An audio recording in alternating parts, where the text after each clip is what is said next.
ギャオギャオ食べちゃうよ。こんにちは、おはよう、こんばんは、皆さん。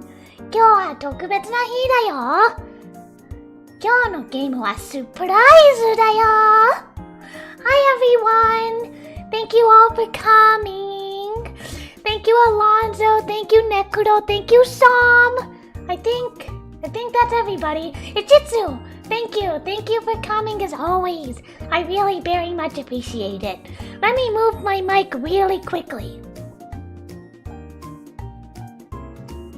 There we are. Okay, good. Yeah, I am very excited too. I have a lot planned today, since today is almost the end. We're almost at the end. We have today, tomorrow, and then the day afterwards. And that's it. And then that's the end. And then that's the end. So I wanted to have today be something really very special. I'm so excited. I've been sitting on the secret for a while, but I didn't want to spoil anything. As you all know, yesterday we played Yumemete Kusuri. And today we're going to be playing another requested game. Somebody requested this game. And it just so happened that I had this in my Steam library. So we're gonna play this. It's gonna be great. Actually, I take it back. It wasn't on Steam because it's too ecchi. It's too ecchi for Steam. In fact, I'm probably gonna have to put an ages restriction on this video just because. We'll still censor some things, but this is very, very special. You finished studying around midnight? Oh no! Midnight? That's horrible! How can you study at midnight? I wouldn't be able to study at all. I wouldn't be able to concentrate. The moment it gets dark, I wouldn't be able to concentrate. You're very studious. Thank you very much for tuning in. Hi Roger, hello, hi, konnichiwa. Oh, there are eroge on Steam, but they're all gutted out. You know, like they're all hollowed out. Like they've cut out all the ecchi stuff. And to me, if you cut out the ecchi of an eroge, then you cut out the soul of the game. You know? Well, that's how I feel anyway. So today, I don't want to spoil it just yet, but I guess I have to, huh? So today we're gonna be playing Dead End Aegis! Yay! Not the whole thing, of course. Probably about 30% of the trial. About that. And I just want to impress upon all of you how amazing it is, how mind-blowing it is that we get a Black Psych or a Black Psych adjacent game in English. It is legendary. It is the stuff of myth. It is like okay, you all know Fate Stay Night, and you all know it's like a legendary game, and you all know that it's never gonna get in English ever because the licensing fees are too high. Well, this is sort of like what Black Psych was. I remember when Mugen Kairo 2 first came out, and it didn't get very good reception, but people were still saying, even to themselves on backwater forums and things like that, oh, it would be so cool if there was a Black Psych game in English. But that'll never happen. That'll never happen ever.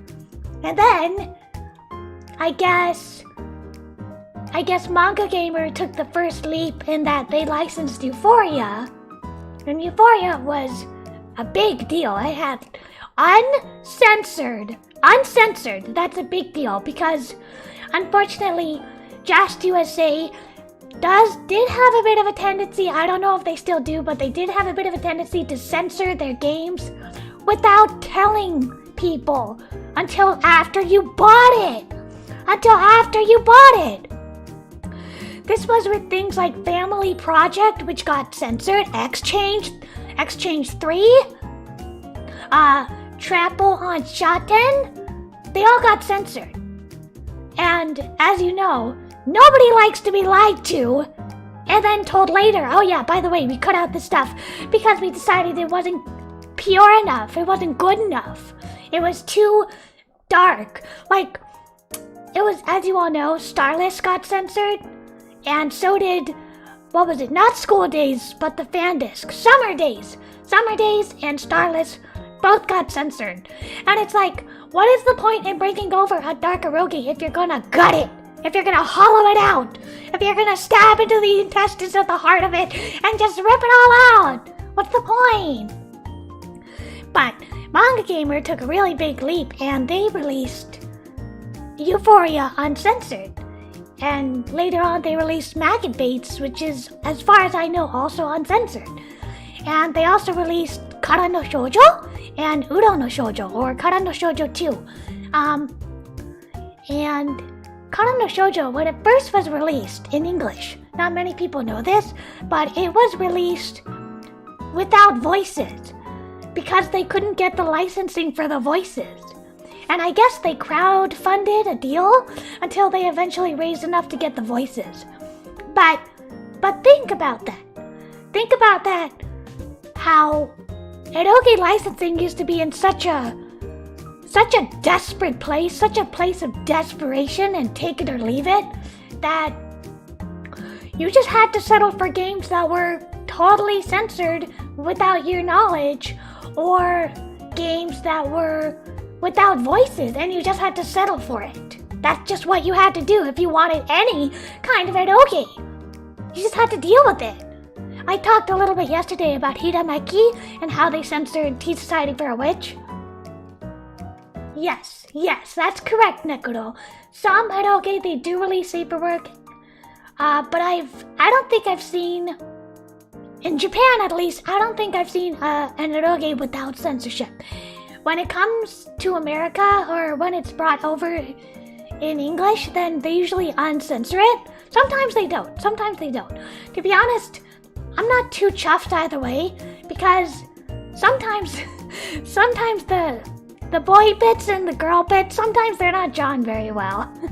So I don't really mind the little blurring or the little pixelation over the genitals. I don't mind that so much. But I do mind when they cut out whole roots or whole scenes, and they don't tell you until after. Who are the eroge localization companies to decide what is and isn't okay for the public? Like, we're all adults. We can all consume what we want to consume, Which is why I was really sort of skeptical when I heard that Sadistic Blood and Dead End Aegis were going to be released. Because, come on. They had censored Starless and, much softer games. Do you all remember? Do you all remember the bra controversy? In Family Project, which I think is Kazoku no Keikaku, in Japanese, Kazoku no Keikaku. There was one heroine who was not underage, okay? She was not underage. In eroge, all characters must, by law, they must be 18 and over, no matter how they look, which is why I am eternally 18.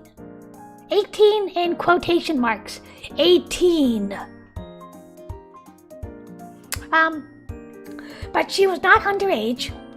But then, when Jast translated it, this was way back when, but when Jast translated it, they decided that she was underage. And she had a couple of sex scenes, before a time skip, and and Jast, whoever did the CG decensorship for Jast, they drew a bra onto her.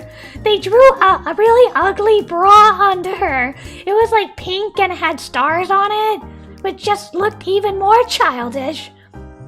So in the scene, it was like, I take off her bra, and then there's another bra underneath. They had two bras. Bra gate. Bra controversy. If you buy a copy of Family Project today from Just USA, it probably still has the bra.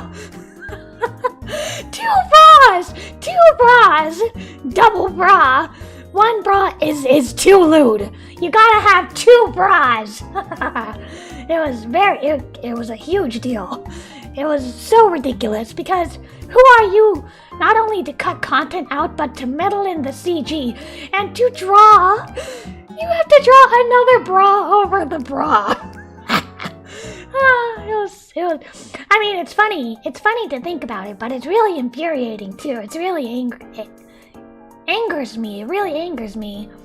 As funny as it sounds, it really is angering. But the point of this little spiel is that when Sadistic Blood and Dead End Aegis came out, I was very skeptical that it wouldn't be censored. Now, I own a copy of Sadistic Blood in Japanese. I own a copy of it because it was very cheap, and I really wanted it, and I didn't trust Just not to go hollowing it out. Double bra? Double bra? Yeah, exactly. It was so silly. It was so stupid and pointless. It was so ridiculous. Go check it out for yourself. I didn't buy the game for a long time because I didn't want to support the censorship. But at this point, I think it's long enough. I'm hoping Just will like reverse their decision. I'm hoping Just will go back and like uncensor the censorship. Yeah, uncensor their own censorship. That's what I hope for. So I do own a copy of Sadistic Blood in Japanese. I played a little of it. I didn't get through the whole thing. But from what I can tell, it doesn't look like it was censored in the English version, which gives me high hopes that Dead and Aegis will be the same. Because you can't, look at me, chat. You can't bring over Dark Eroge and then censor it. Don't bring it over at all, you know? In fact, I remember there was a discussion. People were rumblings of rumors. If somebody were to translate extravaganza, would you want it censored or would you want it uncensored, or would you be okay with it being censored as long as it was in English? I said it's better than nothing, but I wouldn't want it censored because this is way back when we were lucky just to get voices in it, okay? We were lucky just to have voices, you know?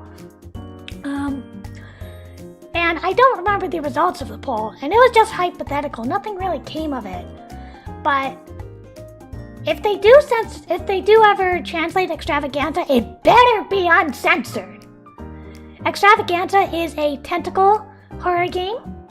Lots of tentacles, lots of bugs, lots of gushy, squishy sounds. And it's very, very gory and very disgusting, and lots of body modification, lots of body horror, lots of misogynistic characters and those sorts of things, which, that's sort of par of the course for those sorts of dark eroge. That's just how it is. And I don't know if it would be possible to bring over Extravaganza, considering Starless, which had a couple of bestiality scenes with, like, pigs. I think it had some scenes with, like, pigs and maybe a dog, which isn't really my thing, but, like, whatever. It's fiction. You do you. Whatever. It's fiction. It's fine.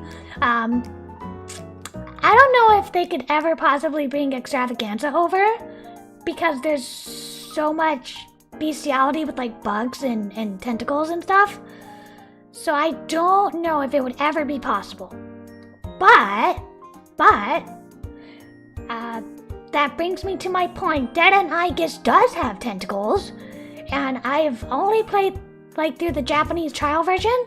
I've never played it in English. I've only played it through the Japanese trial version. But from what I know, I think it is uncensored, which gives me hope. It gives me some hope,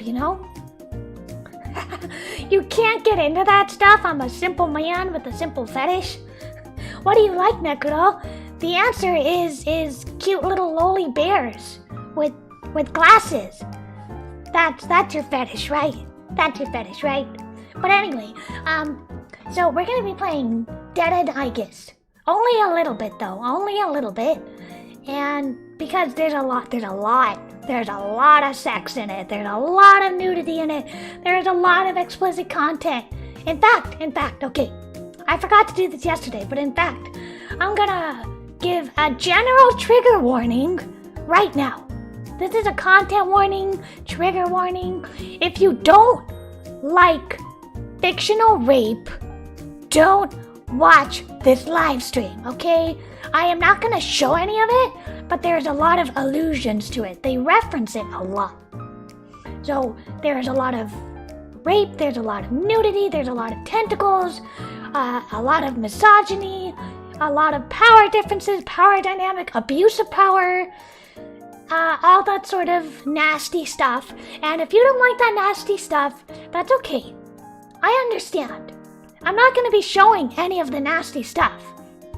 But there is a lot of allusions. Even if you don't see it visually, the text has a lot of references to those sort of content.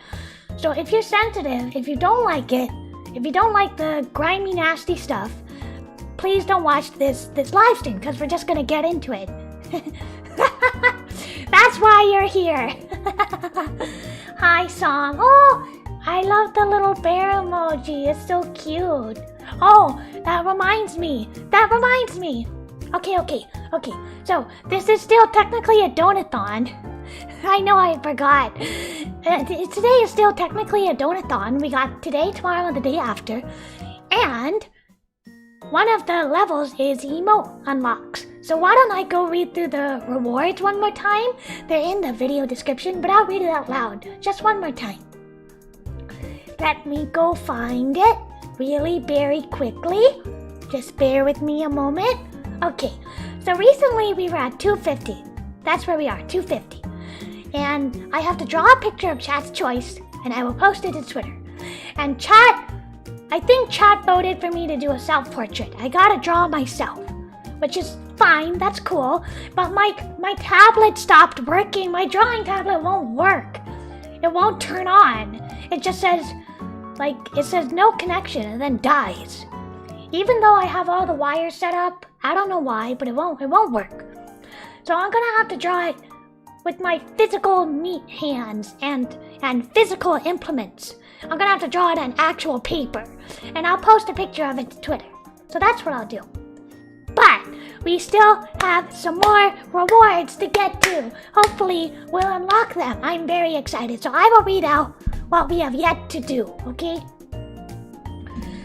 These are in increments of 50 up until the end, and then it starts ratcheting up.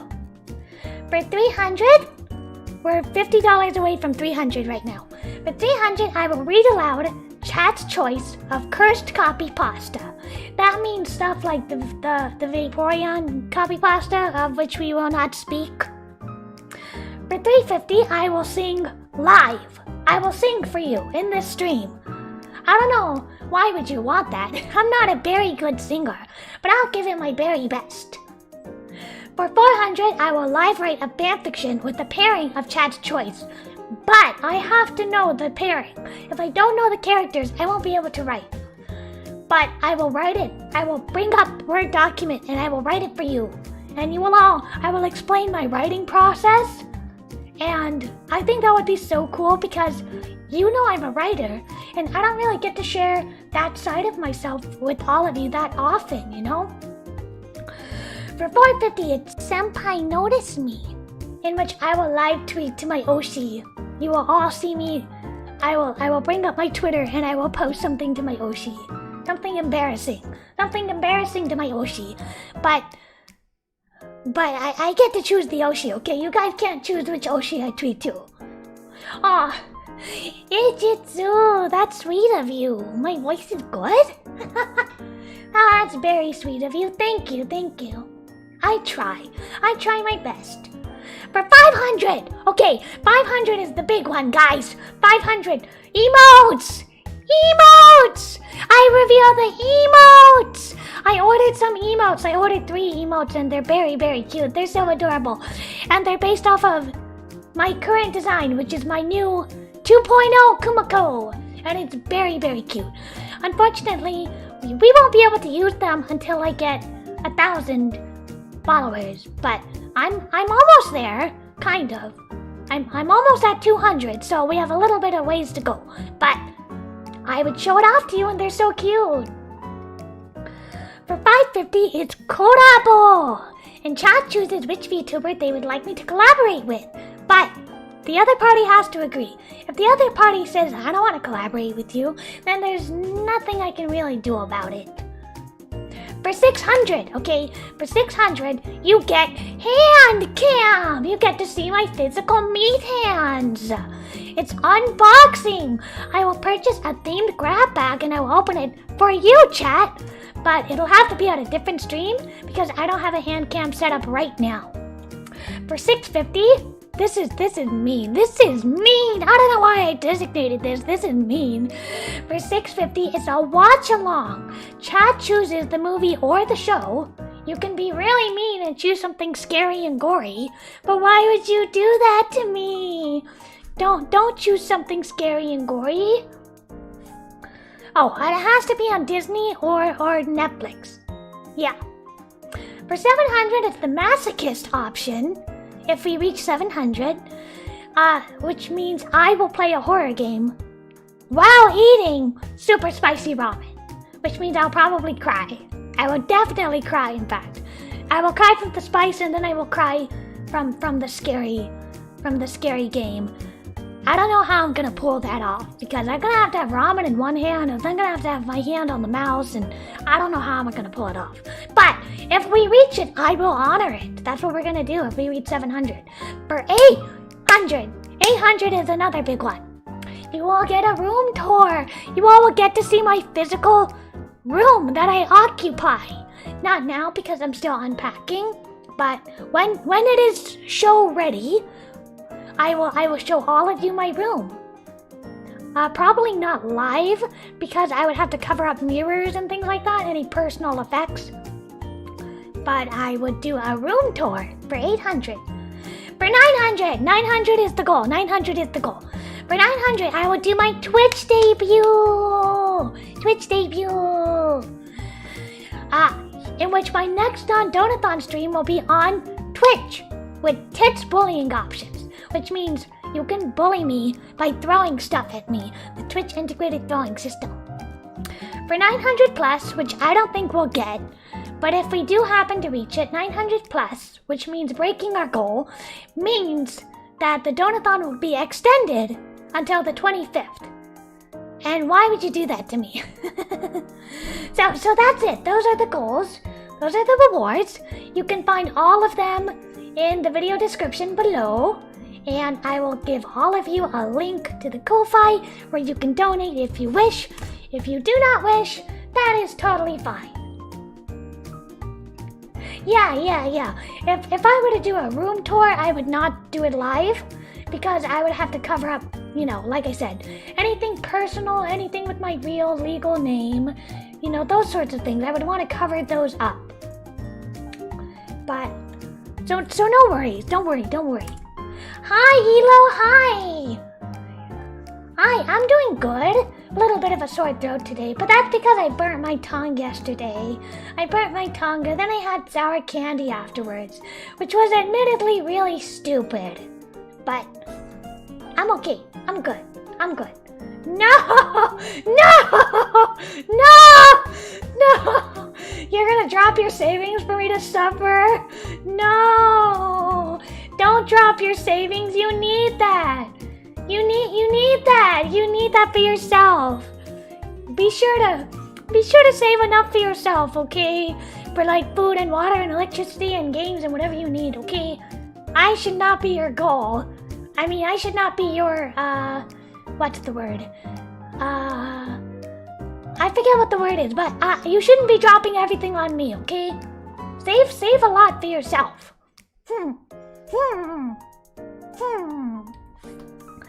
Anyway, so that's my little impromptu eroge 101 lesson. Thanks for attending my eroge lecture. I have a lot of feelings about eroge. A lot. Let me get a quick illegal hydrate, and then we'll scooch over to the window, and I have another surprise for you. I can't wait. Okay, I'll be right back. Hold on.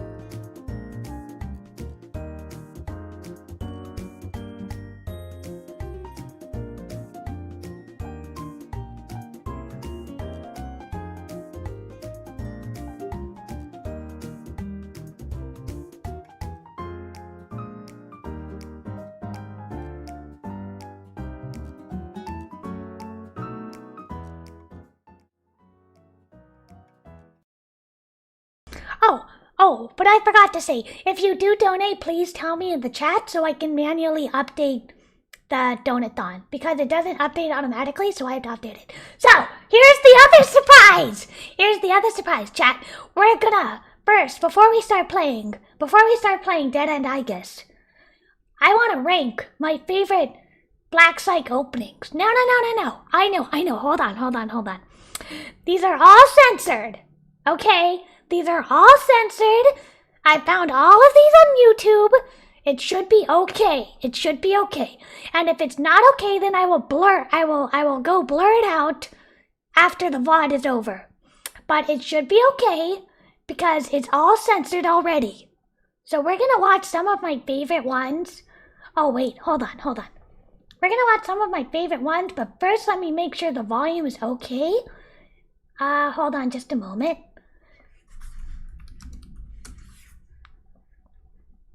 Want to make sure you can all hear it, just as I can hear it. So bear with me. 2 minutes. Here, okay. I think that's good enough. I think that's enough. Okay. We're gonna watch my favorite ones, and if you can't hear it, let me know and I will stop it, okay? Okay, you should. You are gonna get a crash course in Black Psych today. I love Black Psych. I also love, Metalogog, I think is the new company, which has like a lot of Black Psych staff. It's not Black Psych, but it might as well be. So we're gonna watch some of my favorite ones. Please let me know if you can't hear it, okay?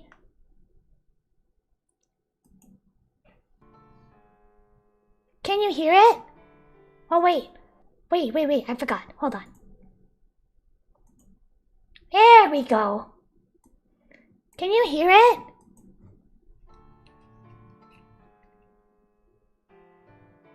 Can you hear it? Can you hear it? I hope you can hear it. Yeah! Yeah! Yeah! Go on, screaming show! Go on, screaming show! Ja, ja, ja, ja, ja, ja, ja! Oh, I love oh, you can't hear it? You can't hear it. You cannot hear it. You can't hear it. You can't hear it? You can't hear it.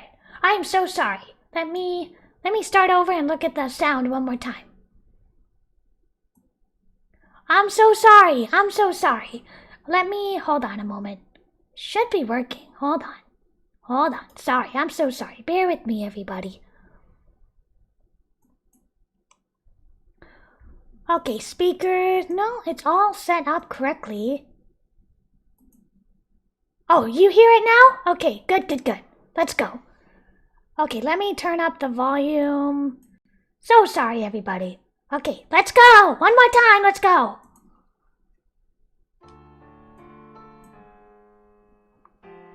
I hope it's better now. Sorry about that.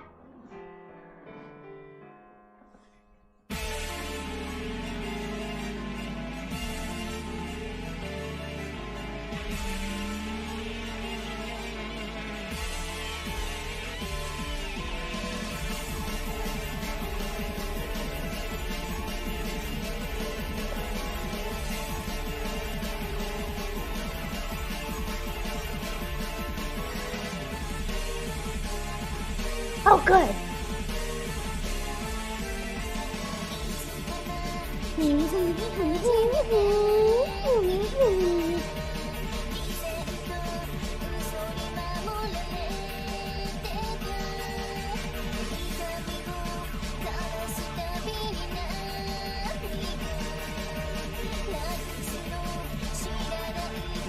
Yuka!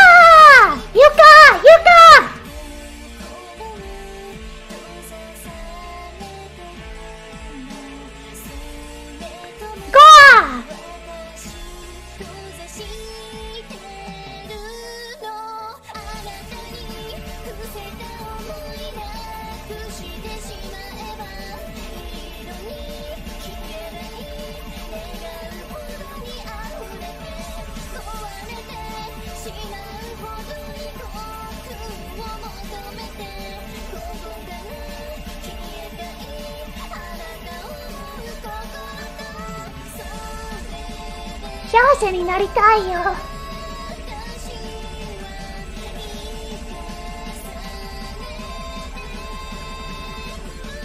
Wait for the guitar!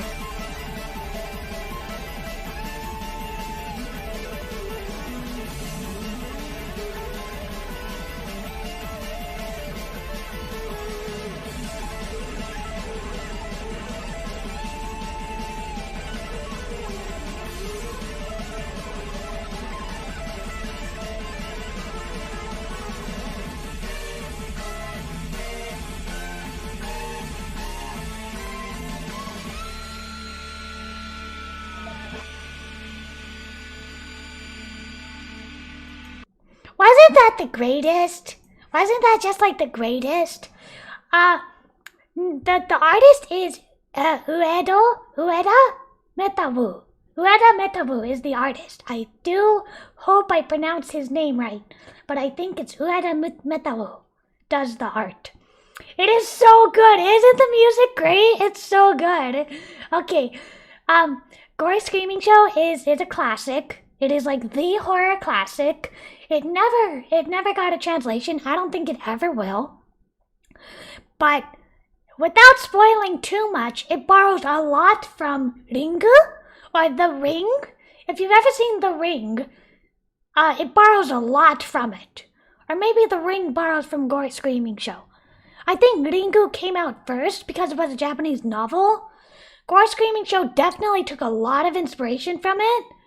And it's so good. I saw The Ring as a child, and that was a big mistake because it made me scared of televisions for months. For months. I've never seen the original Ringu, but I thought The Ring, the American version, was pretty good. I thought it was pretty good. I saw it once and I will never see it again. It was too scary.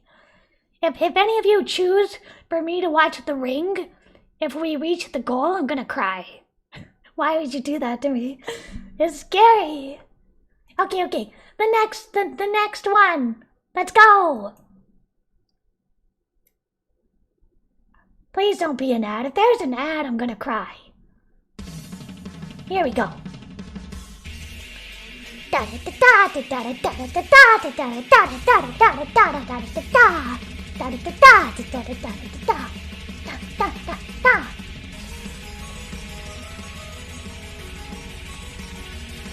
Then Kade does all the music.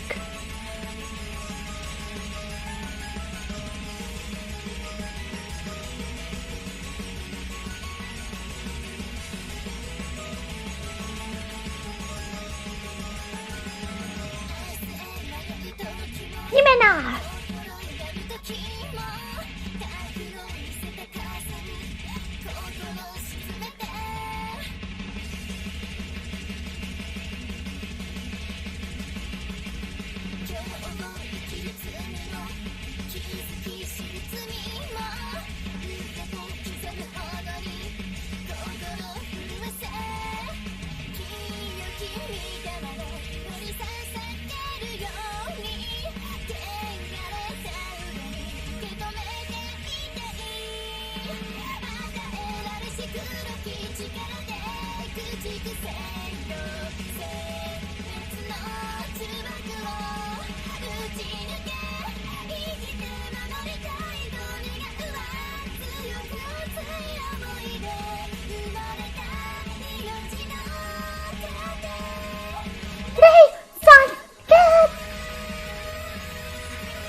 I love this.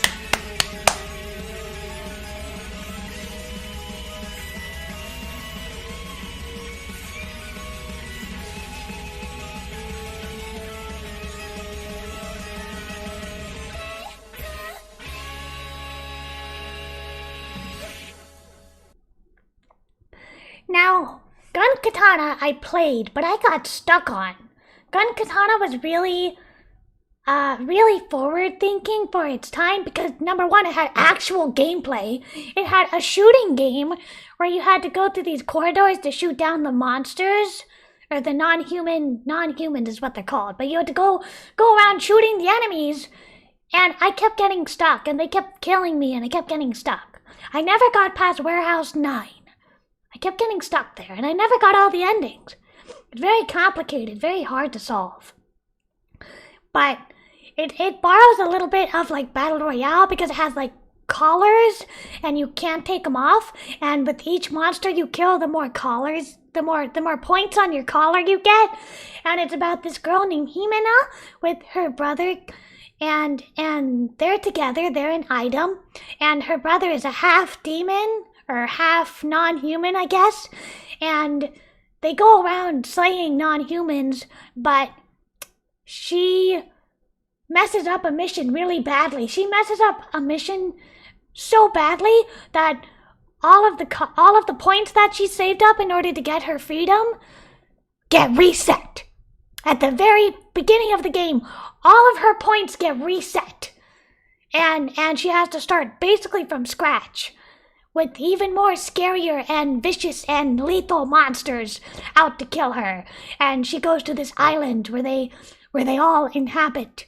And gradually she learns that not all of the non-humans are bad. You know, some of them are actually good, and they just get killed because they're non-human. Just like humans kill non-humans, the non-humans kill humans. It's like a whole ethical dilemma. Anyway, it's so good. It's beautiful. It is a beautiful game. As you can tell, the artwork is just so stunning, really cinematic. You can tell, even though these are old games, the openings put so much effort and vibrancy and so much sense of frenetic movement, even though they're just dealing with still images. Anyway, I just really love Gun Katana, but I wish I could find a copy of it. I can't find a copy of it anymore. And the copy that I have is so old and so beaten up at this point because I played it so many times because I kept getting stuck on warehouse number 9 that it doesn't play anymore. But I'd love to find another copy. Midai Nikki, I haven't seen it. The Ring, I think The Ring is a pretty old, like 80s, 90s? It's pretty old. I feel like it's pretty old. So Gore Screaming Show probably borrowed from The Ring, rather than The Ring borrowing from Gore Screaming Show. Anyway, okay. Next one. The music slaps. It does slap. It's so good. Denkare does all the music. They're also known as Fairy Yui, but they're so good. Okay. Next one.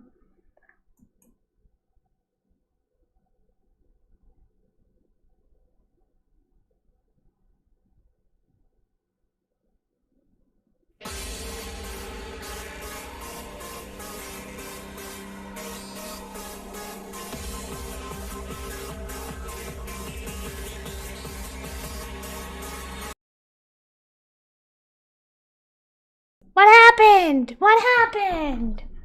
Oh no. Do I have to skip this one? I guess I'll skip this one.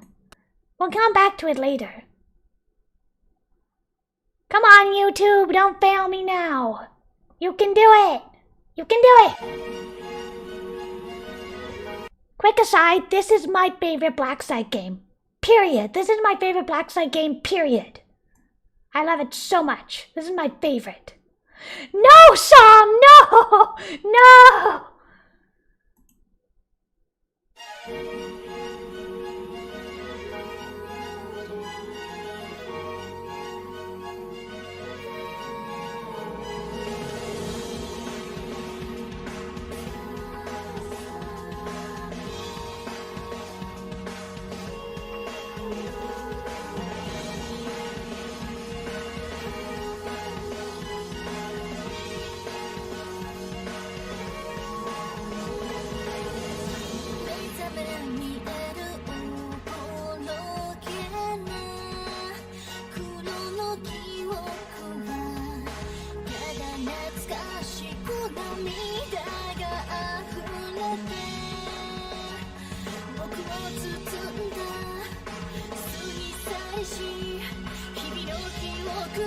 My wife!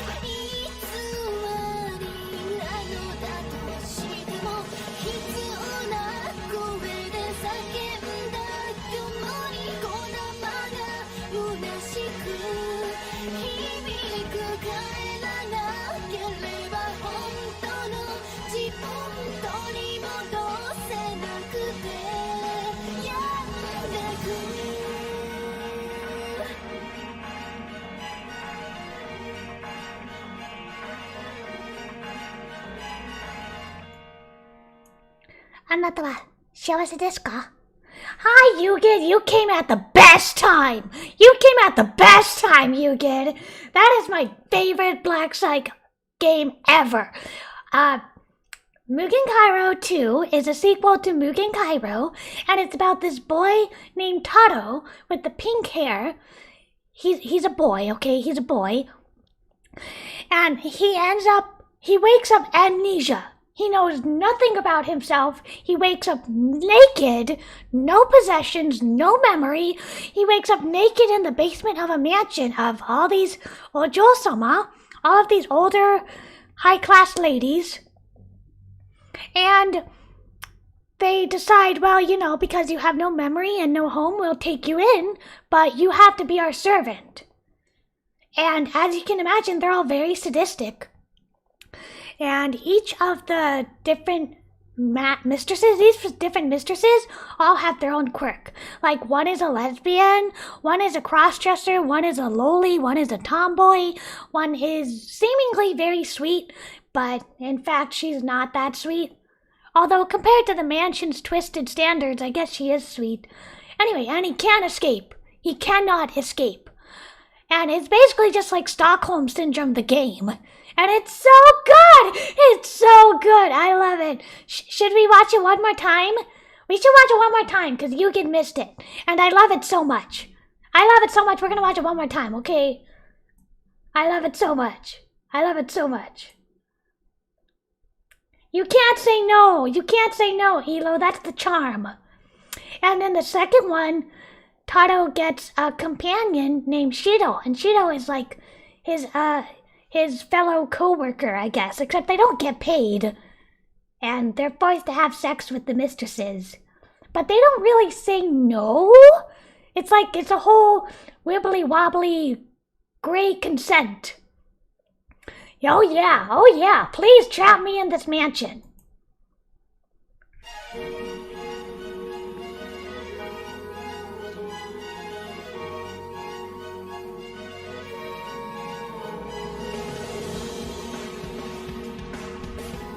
There's Taro and Shiro.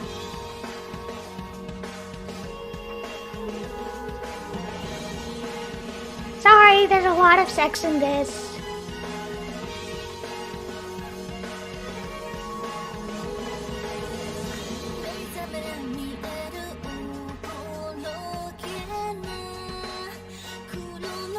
Taro!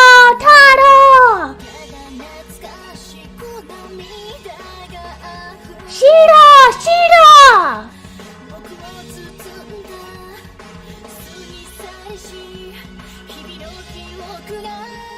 Yurie!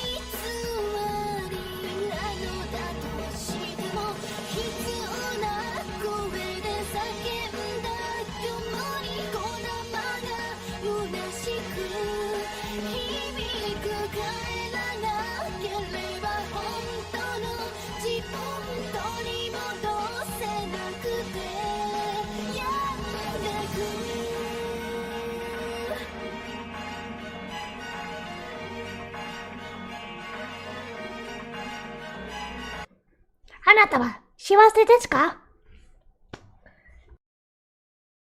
So good, so good, so good! And there's like a whole mystery of like, how do they escape? How do they give consent? What is the meaning of consent? How do they return to the outside world? And I don't want to spoil too much, but there's a lot of like wibbly wobbly, timey-wimey things going on. And my favorite, guess who my favorite Ojo-sama is? I'll show you my favorite Ojo-sama. Where is my favorite Ojo-sama? Here! Yurie! Yurie is my favorite Ojo-sama. She's like the cruelest, and like, I'm pretty sure she's like a lesbian. Or bi, at least. At the very least, leans towards women. And isn't she cool? Isn't she cool? Oh, I love like the boyish ones. Okay, I think this will be the last one.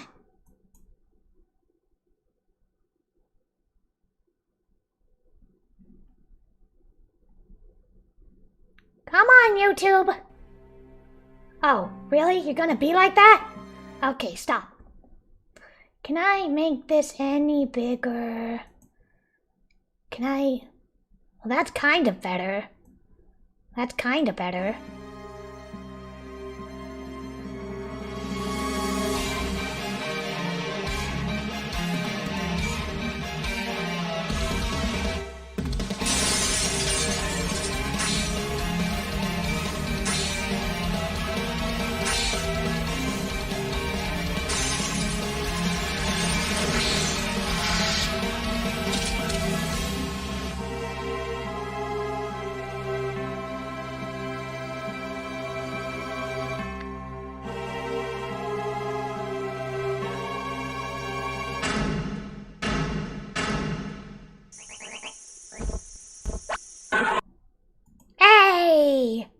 Okay, I think that was it, unless I can get the other video working. No, stop. You're not gonna watch Moulin Rouge today. We are not watching Moulin Rouge today, okay? We're not watching Moulin Rouge. Let me try one more time to get this working. See if it'll load this time.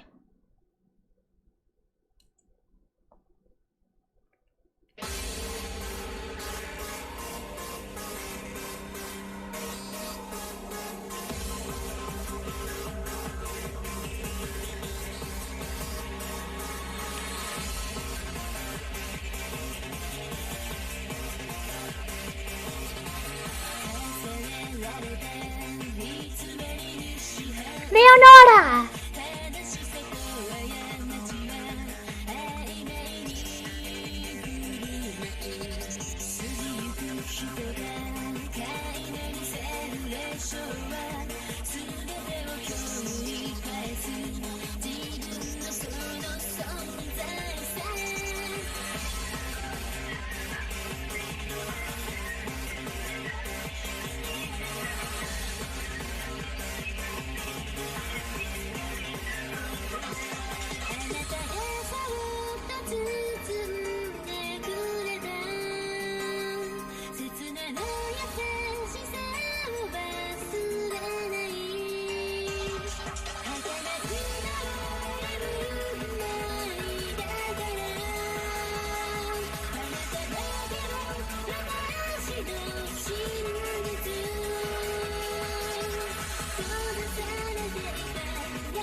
Okay, let's get rid of that.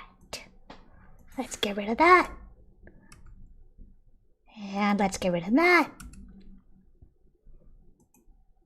Did you all like it? Wait, hold on. Let's hold on a moment. Okay, did you all like it? Did you like it? I liked it. So those are my favorite Black Psych introductions. They're my favorite, and I really enjoy them. And Before Daybreak is highly underrated. I think it's so good. It's like a drug gang and like twins and sci-fi and cloning and all that fun stuff.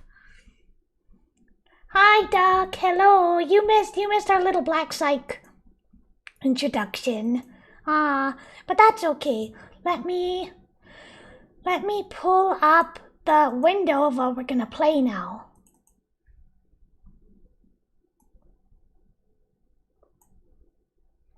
See? You must be 18 years of age. All the characters are of age. See?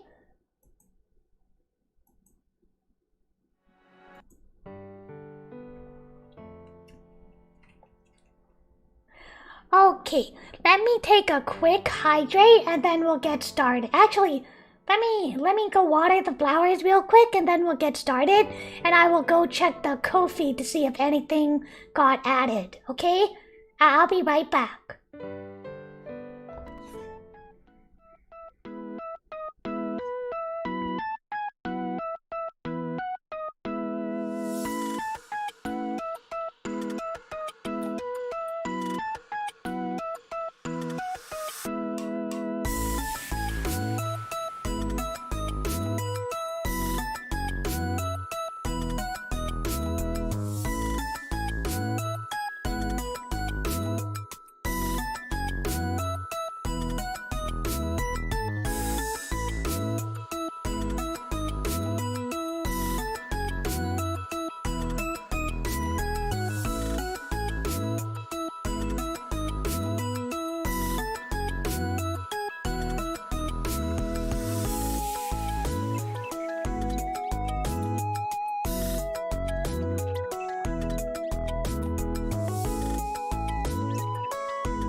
Alright, welcome back everybody.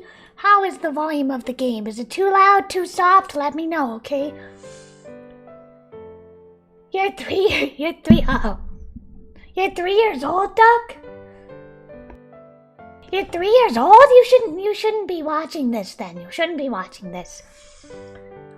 Ela, why do you say I scare you? That hurts my feelings. Why do you say I scare you? I'm not scary. I'm not scary. I'm just a little girl. I'm just a little bear girl. I'm not scary. Hi everybody. Hi Sam. Hi Alonzo. Hi Duck. Hi Hilo. Thank you for the welcome back. Before we go any further, I'm gonna check on the coffee and see if there's any more donations. I'll put a link real quick in the chat.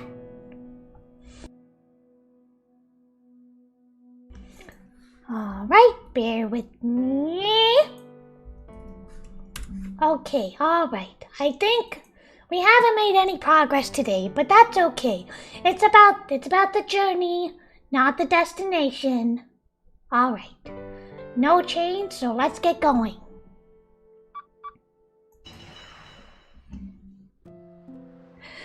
Despite having met him here and time again, Minori Izuka. Despite having met him here time and again, Minori Izuka is overcome with loneliness. Supposedly, this was her parents' birthplace. Even after 3 years, though, Minori still can't get used to life here. Hearing people use unfamiliar words and figures of speech that she still hasn't learned only makes her feel lonelier. But suddenly, in this foreign, lonely place, a familiar sound reaches her ears. It makes her look up. The sky is awash with twilight red. Look how beautiful! Look how gorgeous! Some part of her mind compares it to her own hometown sky. The sky she grew up with could only ever be seen through a screen or a visor. That nostalgic memory of hers is no longer humanity's domain.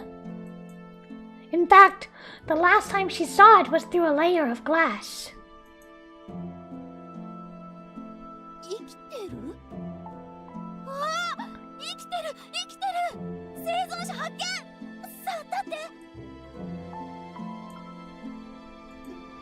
Silhouetted against the red sky, a strange person reached out to her.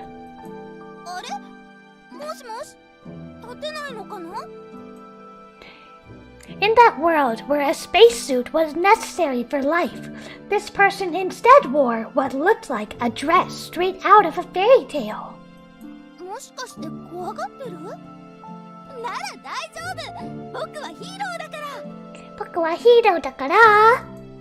How can Minori not be afraid? Both her home and the base were in ruins. She hardly had any oxygen left. Maybe this was all a dream. After all, this strange person who stood before her lacked a spacesuit to shield her from this atmosphere that was too thin for humans. Why would she see this kind of dream, though?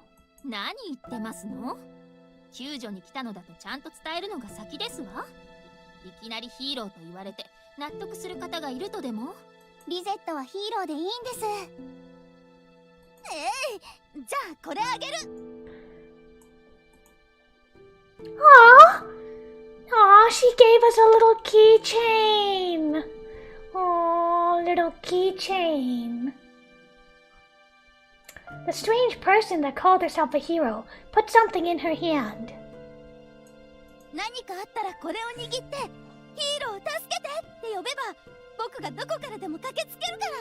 Aww. It was a pendant that looked cheap, even to Minori's childish eyes. Another sound pulls Minori out of her memories. Well, she only notices it because of her training. It is the sound of flapping wings, not unlike the buzzing of insects. It heralds the approach of a swarm of large UEF propaganda drones. United Earth Forces, we will consume you. That looks scary. That doesn't sound promising. Oh, Christmas! Christmas carols! Oh! Ultimate Classic, Ultimate Life. That's so cool. Look at all the effort they put into this world building. Large screens dangle from a dozen or so drones displaying a United Earth Forces propaganda video. Hi, Eduardo. We just started playing. Welcome. The broadcast begins suddenly, hushing the tumult of the plaza. Today marks 9 years since the lunar orbit battle. Mankind must never forget our victory there. Although it was a great triumph, it required monumental sacrifice. We lost mankind's most prized jewel, our moon. Although we may have repelled them back then, the threat of the invaders still looms over us all. Wait, you lost your moon? What about the Earth's gravity then? What about the sea? The UEF will not rest until mankind regains control of our solar system. The day of our triumph will soon dawn. Until then, lend the UEF your strength. Lend the UEF your aid. Citizens of Earth, the UEF needs you. Oh, we're on Earth. I thought we were on Mars or something. Oh, what does that sign say? Alien nado inai. Alien nado inai. Doom's Club. I'm busy looking at all the fun signs. There's the car, United Earth Forces, Alien nado inai. I can't read that sign. Doom's Club, that's so cool. This looks like such a cool place to live. The message played again, only this time in her parents' mother tongue. The crowd pays it no heed. Only a few people look up, mouthing a silent "again" before walking off. Normally, Minori would do the same. Minori! She's so cute! She's so cute. Look at her outfit. It's so adorable. But technically, they're on Earth, which is technically in space. Today, however, is different. December 25th, 9 years ago. The moon that once lit up the night sky, mankind's greatest jewel, the Earth's oldest comrade and attendant. God, I love this translation. They did such a good job with the translation. Look at the beautiful stars. On that day, it became a raging battlefield. Breaking free of physical laws like gravity and inertia, a lone heroine cut down the CC and pushed away the moon. A Valkyrie clad in a white combat suit, flying unfettered and free. This is so cool. The one who called herself a hero, Lisette Agua. The first special warfare trooper and the heroine who repelled the CC from Earth. The person Minori admires the most. If only she could be like her. She wants to protect people. Maybe not all of mankind, but just one other person. Ah, she's so cute. That way, no one will have to suffer what she did. Do they really broadcast that advertisement that often? Minori jumps up from hearing a familiar voice whisper into her ear. How's the volume, everybody? I'm gonna turn it up just a little bit. Ah, boy, I'm not even gonna try to pronounce that name. Mitsuomi Balgenholm had apparently arrived at some point. Oh, I think they added some new footage though, so it should be a bit more flashy than before. I don't know how much of that footage is real though. That was my best boy voice. He's kinda good looking. But, as Black Psych has taught us, the good looking ones are very twisted. With Mitsuomi here to look at her now, Minori suddenly becomes oddly conscious of her appearance. But she's so cute.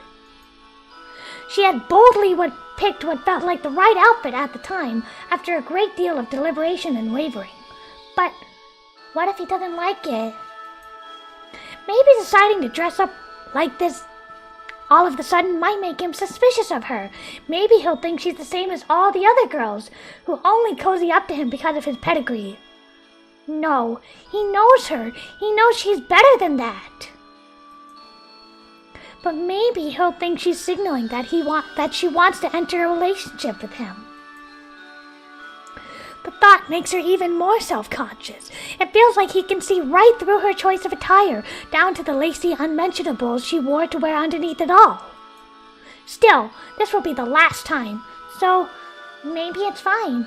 Maybe, in the unlikely, 1 in a million chance he feels that way, she will go along with it.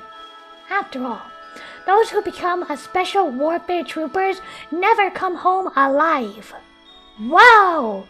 Why would you volunteer? Never come home alive? Never? Never? But though she might feel that way, he doesn't necessarily see her in that sort of light.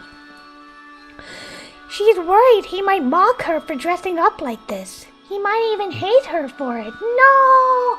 Minori-chan, have a little more self-confidence. No. Things are different now. He doesn't see her that way anymore. He trusts her, if anything. That means if she's courting him like this, he might hate her for it. So, did he hate her in the past? He must have hated her in the past. Can we just appreciate, even though this is a dark eroge, not that dark eroges are any inherently different from normal eroge, but the writing of the female characters is so good. Like the personal thought process and the monologuing of the female characters is so good. To begin with, she's just not attractive. She doesn't know the subtleties of romance, and she can't hold a conversation to save her life. Same! Same, girl! Same! The truth is, up until very recently, Minori has never worried about what others thought of her body. After being orphaned, she had dedicated her life to pursuing Lisette's image. Every single effort she made was for that single purpose. All that mattered was that her body could serve as a skilled soldier. But when she became conscious of Mitsuomi as a man, she started to question if her body was attracted to him. A face without any charm, stiff, slightly starchy hair, a short stature, thick, plump fingers, a waist lacking in curves with hip bones that were firm to the point of being masculine, flat buttocks that weren't so much a hill, merely a continuation of her legs below. Don't think of yourself like that! She'd seen dozens of girls around Mitsuomi, all of whom were very pretty. Compared to them, she lacks a single aspect that would warrant a second glance. Realistically speaking, very few people fit the definition of beautiful. Although their faces can be seen everywhere in mass media, they are in fact the minority. But even compared to the rest of the military academy, Minori's looks are very average. Average? Average. No way. She's super cute. On top of that, the girls who approach Mitsuomi for his wealth are all fairly confident in their beauty. Of course their looks would be well above the norm. Despite her attempts to logically justify the situation, Minori can't help but feel inferior in the shadow of the beauty of those girls who stand beside him, as shallow and superficial as their beauty might be. Can't we just appreciate this writing? It's so good. An onlooker might think that her worries are a bit strange. Seeing Minori and Mitsuomi standing side by side might make people question as to why they're together. What with the life differences in their personalities and backgrounds, it's not like they failed to make a good-looking couple, though. Now that Minori has convinced herself otherwise, though, she can only see her warped perception of herself as the truth. No! Some say that it's shallow to let the other sex judge you by your appearance. Minori herself has said as much in the past. But back then, though, she wasn't worried about impressing a man. Now she is, with Mitsuomi as a clear candidate for her partner. She's terrified of making an overture, only to be heartbroken by the disappointment in his eyes. That's why she convinced herself that, how often they see each other, he doesn't regard her as a woman. They're merely good friends. She fervently tells herself that they aren't really seeing each other. Aww, poor thing. They are together more often than not. That much is true. They've met up and spent time with each other more often than she can count. This is hardly the first time they've gone out to dinner together. It almost feels like they're dating. But no, she's just deluding herself. And yet, why did she dress up like this? He probably picked up on how she feels, but has decided to stay silent about it. Oh, why does she have to be like this? Aww. Quick hydrate really quick.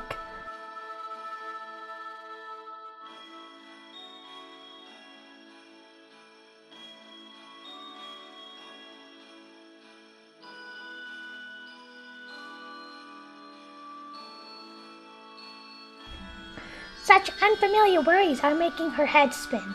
Her train of thought keeps becoming derailed. Minori?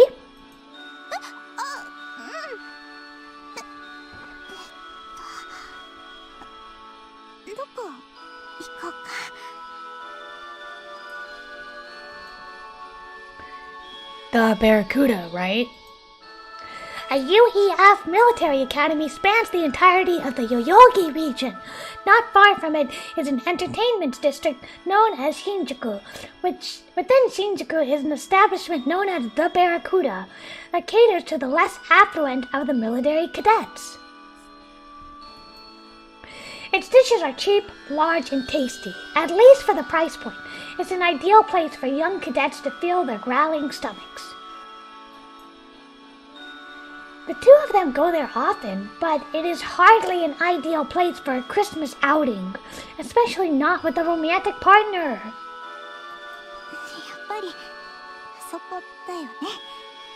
Aww, she's disappointed! She's disappointed. Take her somewhere better. Take her somewhere romantic. Hi, Stephanie. Thank you for coming. We just started playing. She's filled with something akin to relief. If she could, she would point to herself and laugh. It seems Mitsuomi isn't interested in her after all. Are you so nervous about the selection test that you don't have an appetite?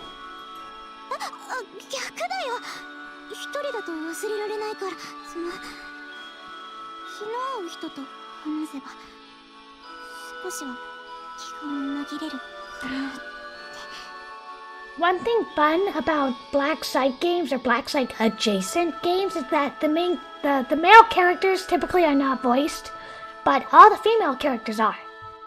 That's kind of cool in like an old-fashioned way. I'm good, thank you for asking. A little bit of a sore throat, but that's because I burnt my tongue the other day. We are playing Dead End Aegis today. We won't get through the whole thing today, but we're gonna try get through some of it today. And today is day 4 of the donut. No, wait. Today's day 5. Today's day 5. Today is day 5 of the donathon, and the goal, we're not quite there yet, but we're gonna try our very best to see if we can make the counter budge up just a little bit more. Just a little bit more. You will find all the details about that in the description of the video. And we're playing this sci-fi game and it's super fun. And The writing is really good. Right, then you want to go somewhere else tonight? You know, to celebrate graduating from the academy. Just you and me. そんなにお金ないよ。バラクーダでいいって。 Aww, no. Let me get a quick water.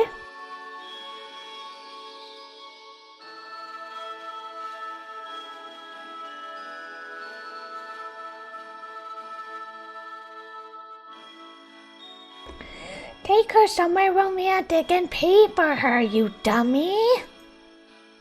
Oh no. But as soon as she says that, her heart wavers again.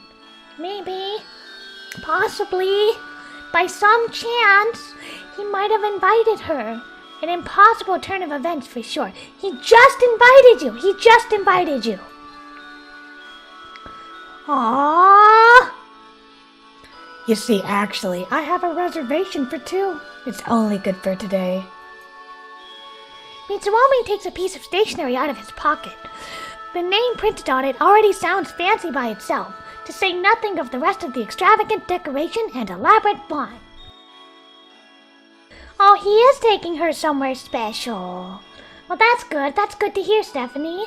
そんなに高そうなところは。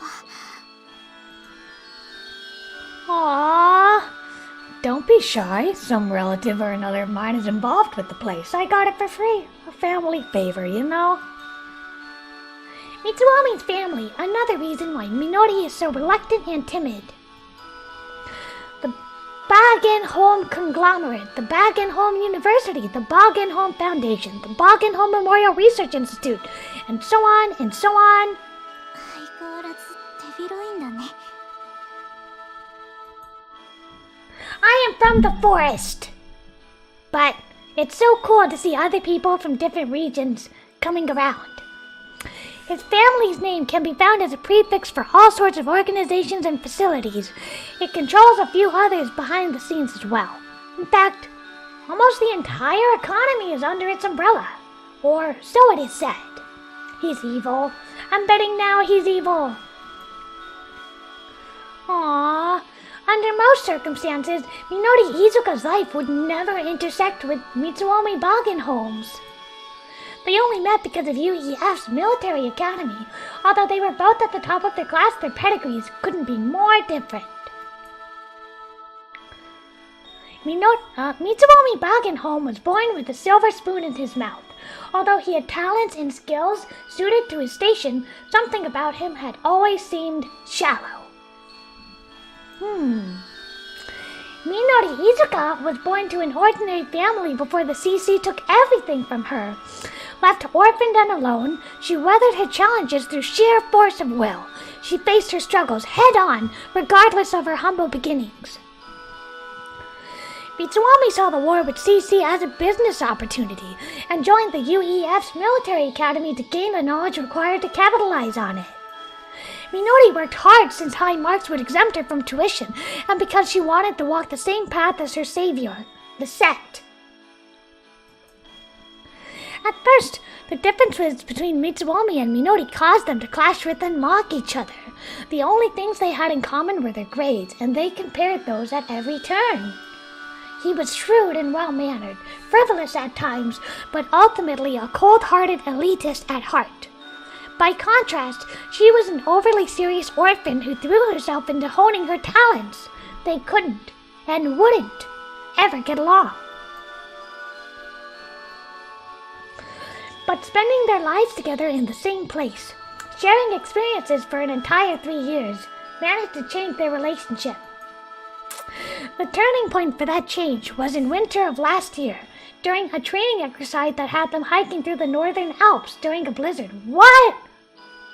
Whoa, what kind of training is that? Mitsuomi fell down a cliff, injuring his leg and losing his gear. Minori was the one who found him. Wow, they spent the next 5 days together, stranded while waiting for the blizzard to run its course. They clung to life, splitting one person's worth of rations. That experience formed the foundation of their current relationship. She had learned that his outwardly shallow and cold nature was the result of surviving his family's violent views. It is the mask he shows to those who try to take advantage of him.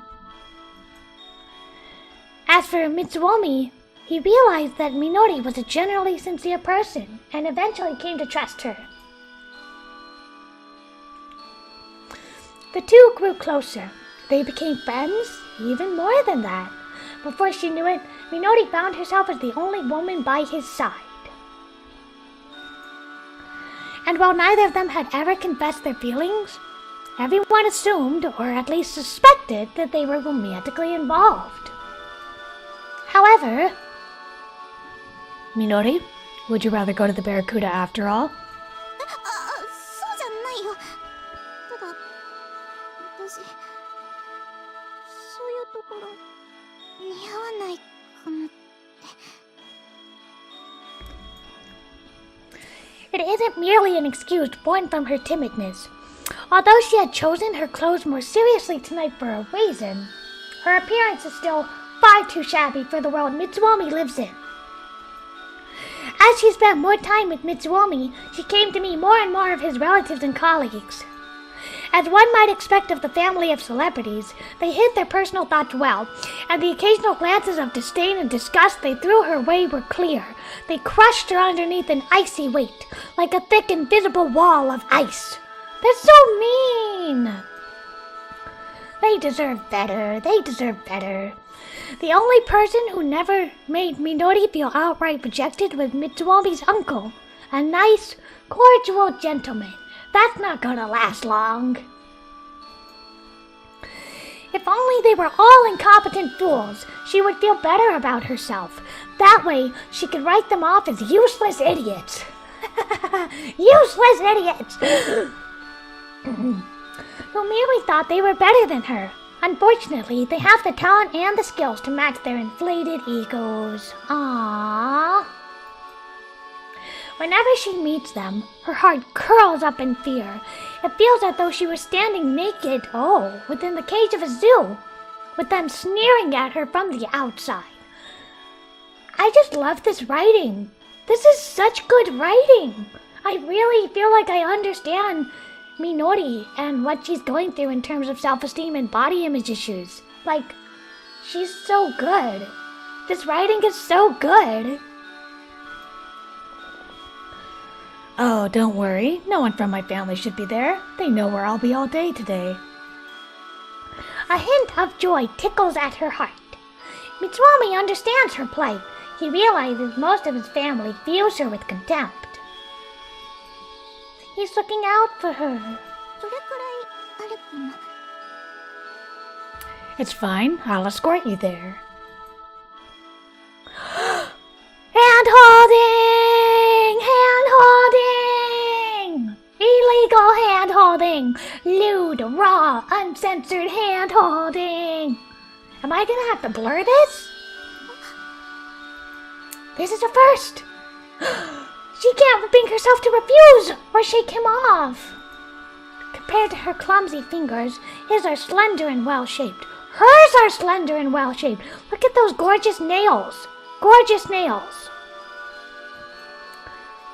I want you to forget about everything today. Forget about tests and magical girls. Minori nods meekly. There's no way she can possibly forget those things so easily, though. I know. If you flunk out, come work in my company. I'll be the president, and you can be my vice president. These are all good options. What? I would just tell him how I feel. I would just be like, I love you. I've been in love with you. You know, let's be together.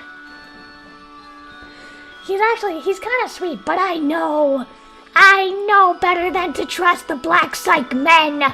I know better than to trust them. I know better.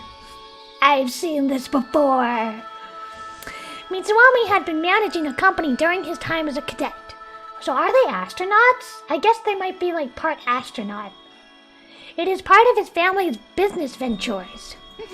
副社長なんて無理だよ。Aw, 無理なんかないよ. She can never tell if he's serious or just joking. The offer does make her happy, though. With such a life, she can stay together with him. It's an impossible dream, but no one can blame her for entertaining a fantasy, can they? Oh, you can do it, Minori. You're smart and decisive. Besides, I want to be able to trust those working directly underneath me. That way I won't get stabbed in the back. 後ろから撃たれないようなことをしていればいいんだよ。That would be the smarter way to live. But unfortunately for me, it's a pipe dream for anyone born into my family. A pipe dream indeed. A future with Mitsuomi. Should she be selected for the Special Warfare Trooper Corps, that future would crumble to dust. Even if she does scrub out, though, such a fate will never come to pass. Minori certainly isn't likely to ever betray Mitsuomi. Bullying the bear is law? I just looked at chat. Bullying the bear is law? Excuse you. Excuse you. However, she knows she isn't nearly two-faced enough of a person to fit in with his family. In fact, she does feel a slight anxiety towards Mitsuomi. Oh. It might even be described as fear. Oh. Listen to your instincts. If you're afraid of somebody for some reason, you probably have that instinct for a reason, even if you can't, like, formulate why. You're probably afraid for a reason. Mitsuomi is smart, sensitive, and attentive. He's so clever that it makes her anxious. Minori is too earnest to let herself charge ahead with only the blindness of love to spur her forward. So come what may, like my favorite song, Come What May. So come what may, Minori has no intention of seeing him. What? What? Minori has no intention of seeing him after they graduate? What? She would like to keep seeing him, but she won't act on that desire herself? So you're just gonna wait for him? Wait for him? Oh look, the counter changed. We're at 47 hours to go. 47 hours, chat! 47 hours! Let's see if we can get halfway. No! Today is the last day of their meeting? Today is the day of their last meeting? No! No! Aw, man. I'm sad. This is sad. I didn't come here for feels. I came for tentacles. I didn't come for feels. Oh, this is sad. So right now, at least, just for now, she wants the freedom to dream. Oh no. Oh, he's taking her to a hotel? A hotel? In Japan? Guess where this is going. As she lets Mitsuomi lead her, the high rises of expensive hotels come into view. Wow, they certainly look expensive. They sparkle and glitter like temples where dreams come true. 西口の方ってあまり行ったことがないな。 Well, most of the places around here are too expensive for a cadet. It's over there, on the second floor of the basement. Mitsuomi points ahead. I come here for the tentacles, not the feeling. Well, it's true. It's true. Mitsuomi points ahead to the tallest, newest, fanciest hotel of the bunch. なんだ。 What does he want from you? What does he want from you? Yeah, you don't want to come? Oh no. Mitsuomi stops and turns to look at her, his features uncharacteristically nervous. 大丈夫。 Uh-oh, she thinks she hears a sigh of relief escape his lips. Maybe she only imagined it, but still. Even if he were disappointed by her affections, Mitsuomi would be considerate enough to not let it show. So just for tonight, she has nothing to fear. Huh. But just then, she feels something vibrate in her pocket.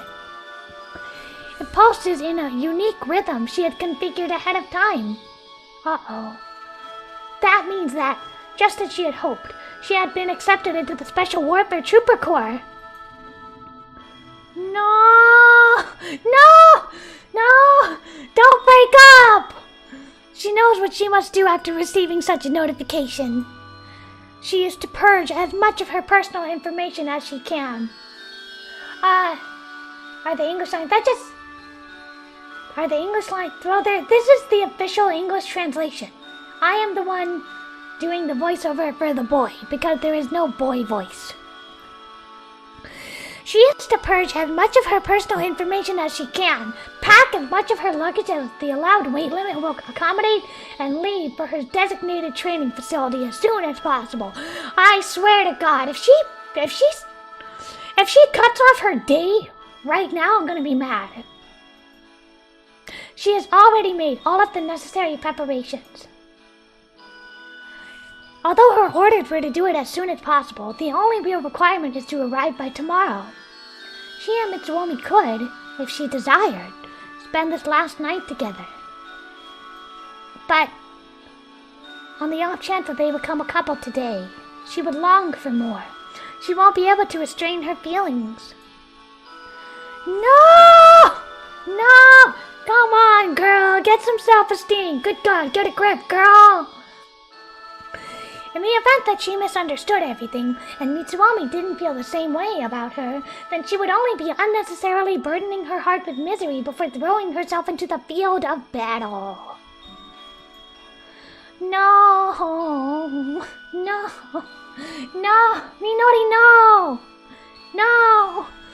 She will be better off discarding all lingering regrets and attachments. They won't see each other again after all. Maybe they do see each other. No! No! Oh no! Minori casually shakes off his hand from hers. She doesn't look back. No! God, seriously? This is not how I wanted it to go. She pushes her way through the crowd, running as if to flee from, at least go on a date. My God. She runs and runs and runs. Once everything is far behind her, she takes out her now silent phone. Her final message to Mitsuomi is terse. I'm sorry. Goodbye. Take care. No. She looks up at the sky that is awash with twilight red. There floats the UEF's propaganda footage. In it, the set Argua races between the stars. 私もあなたのところへ行きます。 Ladies, is there anything straighter than dumping your boyfriend on like the Christmas date to go be with another woman in space? Huh? Wow. It has been about a month since that day. We're gonna take a quick watering the flowers break and then we'll keep going. How do you like it so far? I love this writing. It's so good. I feel so bad for Minori though. I even feel kind of bad for her boyfriend. Alright, we'll be right back, okay?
Alright, welcome back. Do you like it so far? I'm really impressed with the writing so far. Elo, that was too fast to quote, but it's something like dump your BF for a GF on Christmas Day in space. Yeah. Ladies, is it gay to dump your boyfriend on a romantic Christmas Eve date so you could be with another woman in space? Ladies. Oh, let me check the Ko-fi really quickly to see if there's been any change. If not, that's okay. But I wanna check just in case. But I don't have any delusions that will make a big change in it today. But it's worth checking anyway. Hi, Nekuro. Thanks for tuning in. I hope it's not too late where you are. I know you mentioned you said something about midnight. So I hope it's not too late. Okay, no change. That's fine. Okie dokie. It has been about a month since that day. Having concluded her training as a special warfare trooper cadet, Minori Izuka, or is it Izuka Minori? Yeah, you know what? That's a good question. Why on earth do they have the first name first instead of the... Why do they have the surname... Wait. Why do they have the surname first? Surname, family name? You know, why do they have like the personal name first and the family name last? It should be family name first. Anyway. Alright, Nekuro, if you say so, but you should go to bed soon, okay? This might not be the best thing to watch at night because it's kind of scary. Oh, chat, I'm gonna need you to shout at me to remember to censor because there's nudity and I'm gonna have to censor. Having concluded her training as a special warfare trooper cadet, Minori Izuka boards the transport to her new post, the Anti-CC Forward Operating Base, better known as the Cathedral. This is exciting, huh?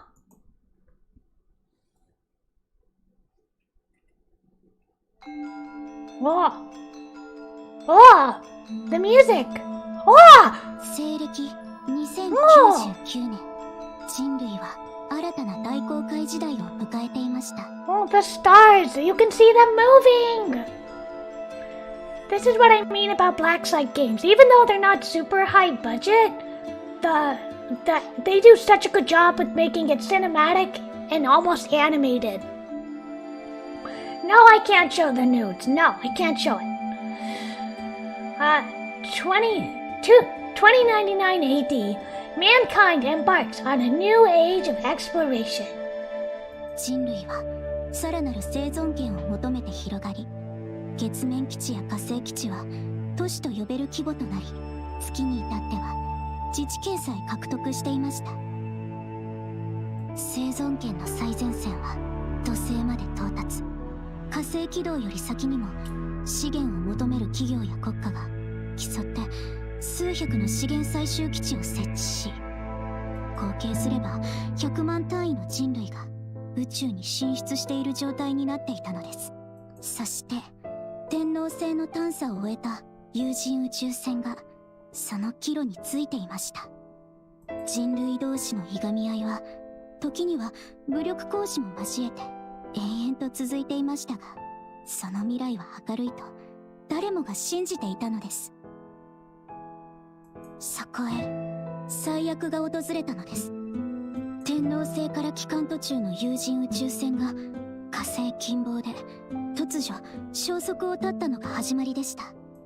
調査団が送り込まれ、それらの宇宙船も次々と消息を絶ち、そのうちの一隻が送ってきた通信がエイリアンの出現を地球へ告げたのでした。Uh-oh. Aliens?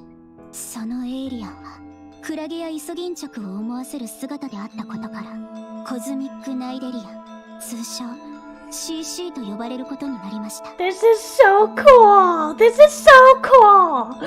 Due to the aliens being similar in appearance to jellyfish and sea anemones, they were dubbed the Cosmic Canadarians, or CC for short. They do kind of look like aliens. They look terrifying. どう対処すべきか。人類の足並みはなかなか揃いませんでしたが、火星イエンの資源採集基地が次々と沈黙し、さらに火星上空に不可解な軌道をする物体が確認されたのを機に、史上初の地球統合宇宙軍が編成されたのです。ですが火星近傍へ出撃した統合宇宙軍は CC の前に壊滅。戦闘の余波で火星都市は機密が破壊され、わずかな生存者を残して全滅したのです。 And that's 火星を her. 殲滅すると CC は地球へ向かって進行を始めたのでした。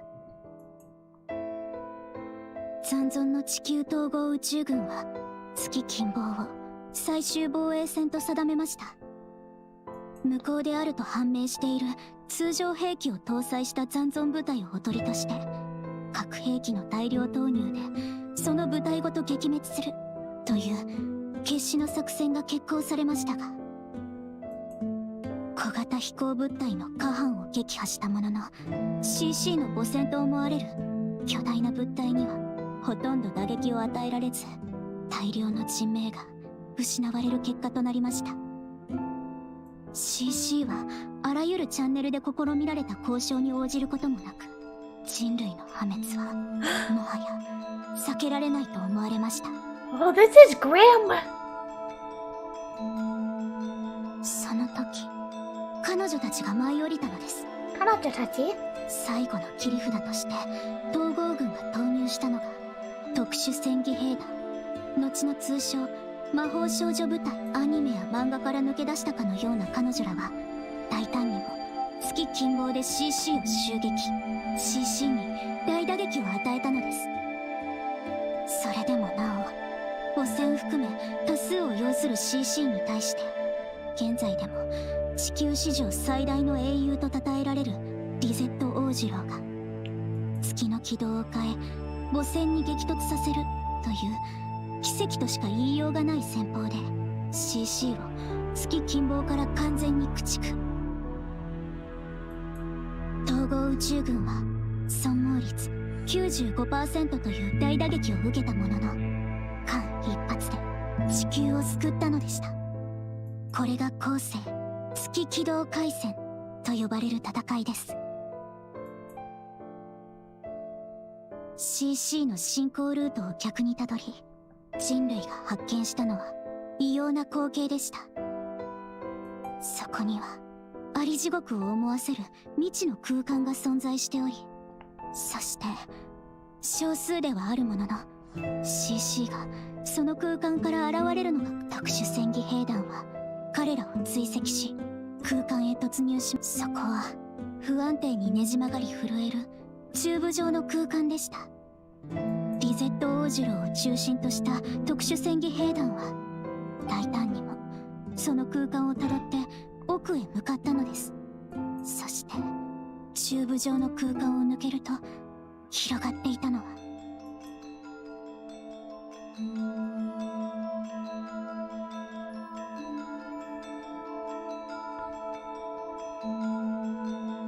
後に煉獄と名付けられる赤色巨星の周囲に月ほどの優星が一つ公転している球状空間でした。その優星は遠目には美しい花々が咲き乱れる楽園に見えました。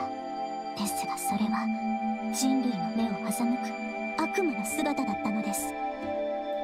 花と見えたものは色とりどりのうごめく触手が作り出す模様でしかない細ましい世界でした。後に失楽園と名付けられるこのグロテスクな優勢こそが CC の本拠だったのです。気持ち悪いよ。やだ。 CC を二度と地球へ侵攻させないために我々地球人は持てる資源を全て注ぎ込み、異空間に失楽園を常に監視対峙する巨大基地、通称カテドラルを建設し特殊戦技兵団を常駐させることにしたのです。ここに2108年現在未だに続く統合宇宙軍特殊戦技兵団と CC による人類の存亡をかけた戦いが始まることになったのでした。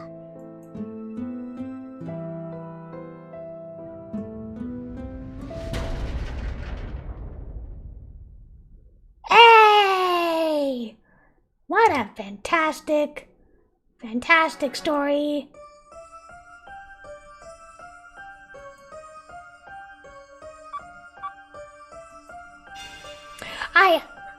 I was not that I wasn't on mute. I was just like so gobsmacked at how good this world building is. Yes, this is a tentacle grape. This is a tentacle grape game, but we're gonna be skipping those parts because I can't show it to ya. But can't we just appreciate how amazing the world building is? Paradise Lost and the CC and the planets and the cinematography and the effects. It's so good. They did such a good job at designing the environments. They always, Black Psych, always does such a good job designing the environments and how amazing the enemies are and how much thought and care put into it. This is like a hard sci-fi story. It's so good. I love it so much. It just normally I'm not into sci-fi, but since it's an eroge, and they clearly put so much thought and effort into the setting and the monsters and the world building. It's so amazing. I need to get a drink of water. I'm so excited.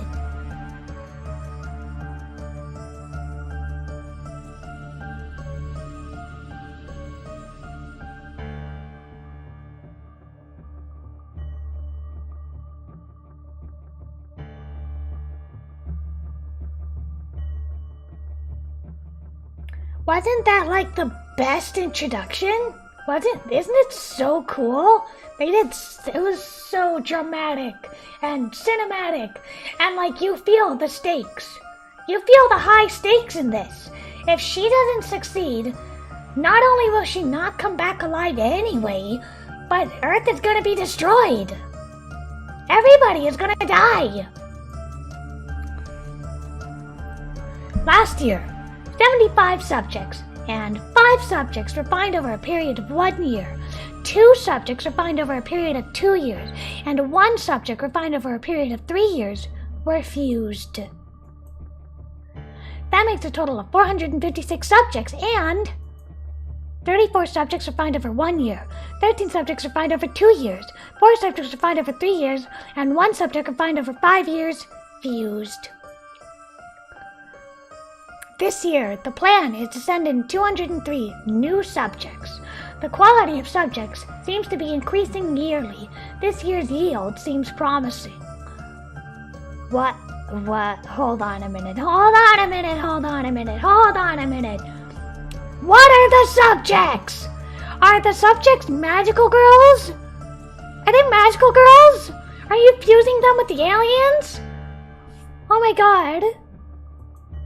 By the end. No, perhaps even by halfway through this year. We can't be impatient, especially since we've come so far. We must not be impatient. No one must notice. All unnecessary factors must be eliminated. We must remain vigilant until the time is upon us. Don't be scared, Elo. You're a boy. The tentacles only attack girls. January 21st. The Lizette Arjois, the large transport vessel, carefully crosses the unstable dimension. It is bringing 203 special warfare trooper cadets, 2 security officers, and 2 pilots. Only 2? Only 2 security officers?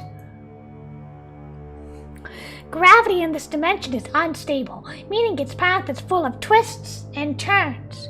Even the width of the tube doesn't seem to remain constant. This dimension's official name is the RH. Its name is inspired by Greek mythology, after the path that leads to the underworld, the road to Hades, RH. However, only official documentation uses that name. Colloquially, it is known as the Tube. Sometimes, owing to its winding, bending, and unstable nature, it's even called the Pasta Tube. I want some pasta. Okay, but as arduous the journey through the tube may have been, it will soon come to an end. Emerging near Anchor 1, they arrive in what is known as the Hades sector. The Lisette Argois has successfully crossed the pasta tube. Pasta tube. 203 cadets, 1 security officer, and 1 pilot are still asleep in the ship's main hold, located in its central block. The Lisette Argois is the UEF transport ship assigned to the route between the cathedral and the Atlantic station. Normally, it ferries military equipment and building materials, but this time its cargo is a large number of cadets. Cryogenic sleep pods were installed in the main hold for this purpose. Mankind has yet to perfect cryogenic sleep technology. The cadets' body temperature are kept cool at roughly 50 degrees Fahrenheit, slowing the metabolism to a crawl while inducing a state of quasi-cold sleep. Upon entering the Hades sector, the awakening process begins. Chemical compounds are pumped through the pods to awaken the passenger. The ambient temperature outside the pod is brought up to a comfortable level as the lights flicker to life. This is a mouthful.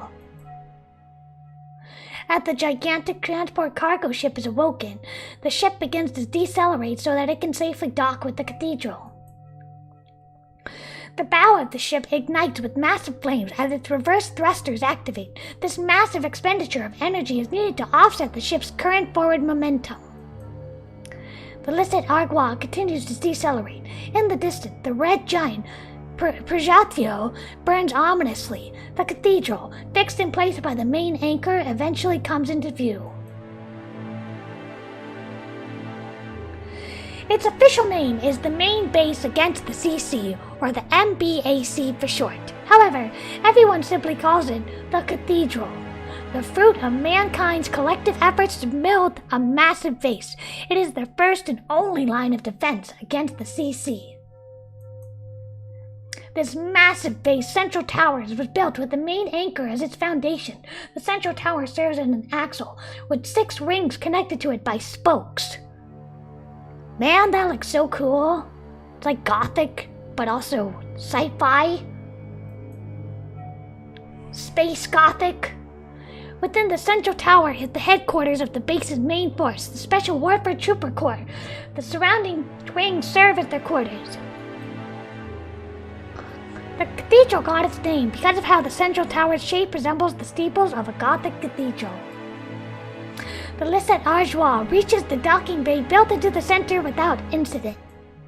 By the time it finishes cooling, the cadets will finish waking up. The cathedral is visible through the forward observation window, where it grows larger every second. Minori Izuka is among these cadets.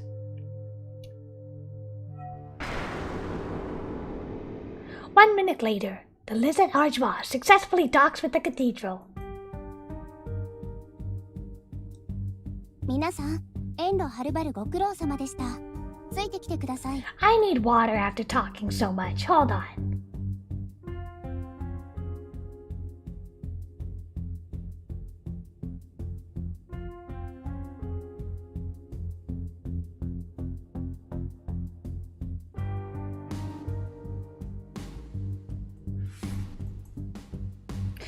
Minori blinks as she looks at the female officer. For some reason, their guide strikes her as oddly familiar. She can't think of where she might have seen her before, though. Drifting weightlessly through the zero-gravity environment of the docking bay, she follows the officer's lead. You did it! You did it! Unable to express her surging emotions, Minori lets those words loose from her lips. After undergoing special warfare trooper training for the past 2 weeks, she is finally here. The heroine that's shown in her heart since she was a girl, the Lisette Argois, Minori is finally in the same place as her, in the same position. She realizes too late that someone is snickering at her sudden outburst. Aw, shame washes over her. A cadet should be cool and collected, but she let her childish excitement show. You know what? That's a very noble and selfless thing. to enlist in the military, especially against aliens who are gonna definitely probably kill you. It's a very selfless and admirable thing. The sealed capsule dangles from her neck, containing a small magical wand. Every cadet carries a similar item on her person. She claps her fingers around her, trying to calm herself. Each cadet's wand contains whatever key she requires to activate their special warfare gear. In Minori's case, that item is the pendant Lisette gave her so long ago. Calm down. You just got here. Nothing's even started yet. There are battles ahead of you. You can't start celebrating already. She finally feels herself relax as she takes a look around. She's surrounded by her fellow cadets. They all float weightlessly, like a school of fish in the sea, lacking any sense of direction. The sudden realization shocks her. She realizes that the skirts of the Special Warfare Trooper uniforms are so short they flip up all too easily when moving in zero gravity. The other uniforms worn by the UEF are generally standardized between men and women, with both genders wearing pants. Only the Special Warfare Troopers wear skirts. She had dismissed her suspicions that they seemed awfully short before, but now, because of the similarity with the Special Warfare Troopers to the magical girls found in anime and manga, rumor has it that their uniforms were intentionally designed to be reminiscent of those magical girls. Other rumors say that the uniform's design is meant to compensate for the overwhelming casualty rate of the Corps. The logic behind those rumors is that having such a cute uniform increases the number of applicants. The truth is, this uniform isn't meant to be worn outside of ceremonial occasions. They should be receiving their combat suits soon enough. A situation like this, when they're floating around in zero gravity while in the equivalent of dress uniforms, shouldn't be commonplace. So maybe the design isn't as problematic as she thought, but still. Minori feels her face heat up with shame, realizing she's just as exposed as the rest of them. She stands as upright as possible, in the hopes of concealing herself as best as she can. Once they cross the spoke, connecting the central tower to the rings, gravity once again pulls them down to the floor. This partial gravity is produced by the centrifugal force created by the ring's rotation. The cadets exit the spoke one by one, twirl in place to fix their bearings, and land on the ring's floor. The sound of their shoes clicking against metal fills the room. ここからは居住棟です。一番最初に建設されたモジュールの一つです。I'm gonna take a really quick break to water some flowers, and then we'll be right back. Quite a mouthful, a lot of narration, but it's good. It's so good. I love all the details they clearly put into everything.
And we are back.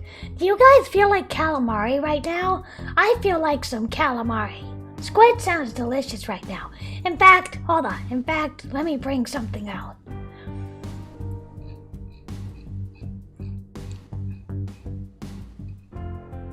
Hold on, where is it?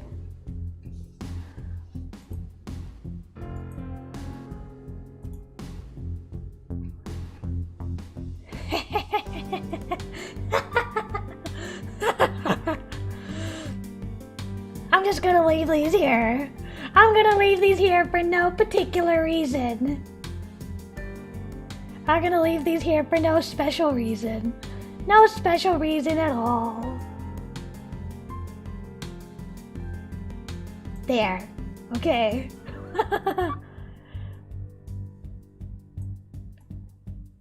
I think this is good. This is good. Okay.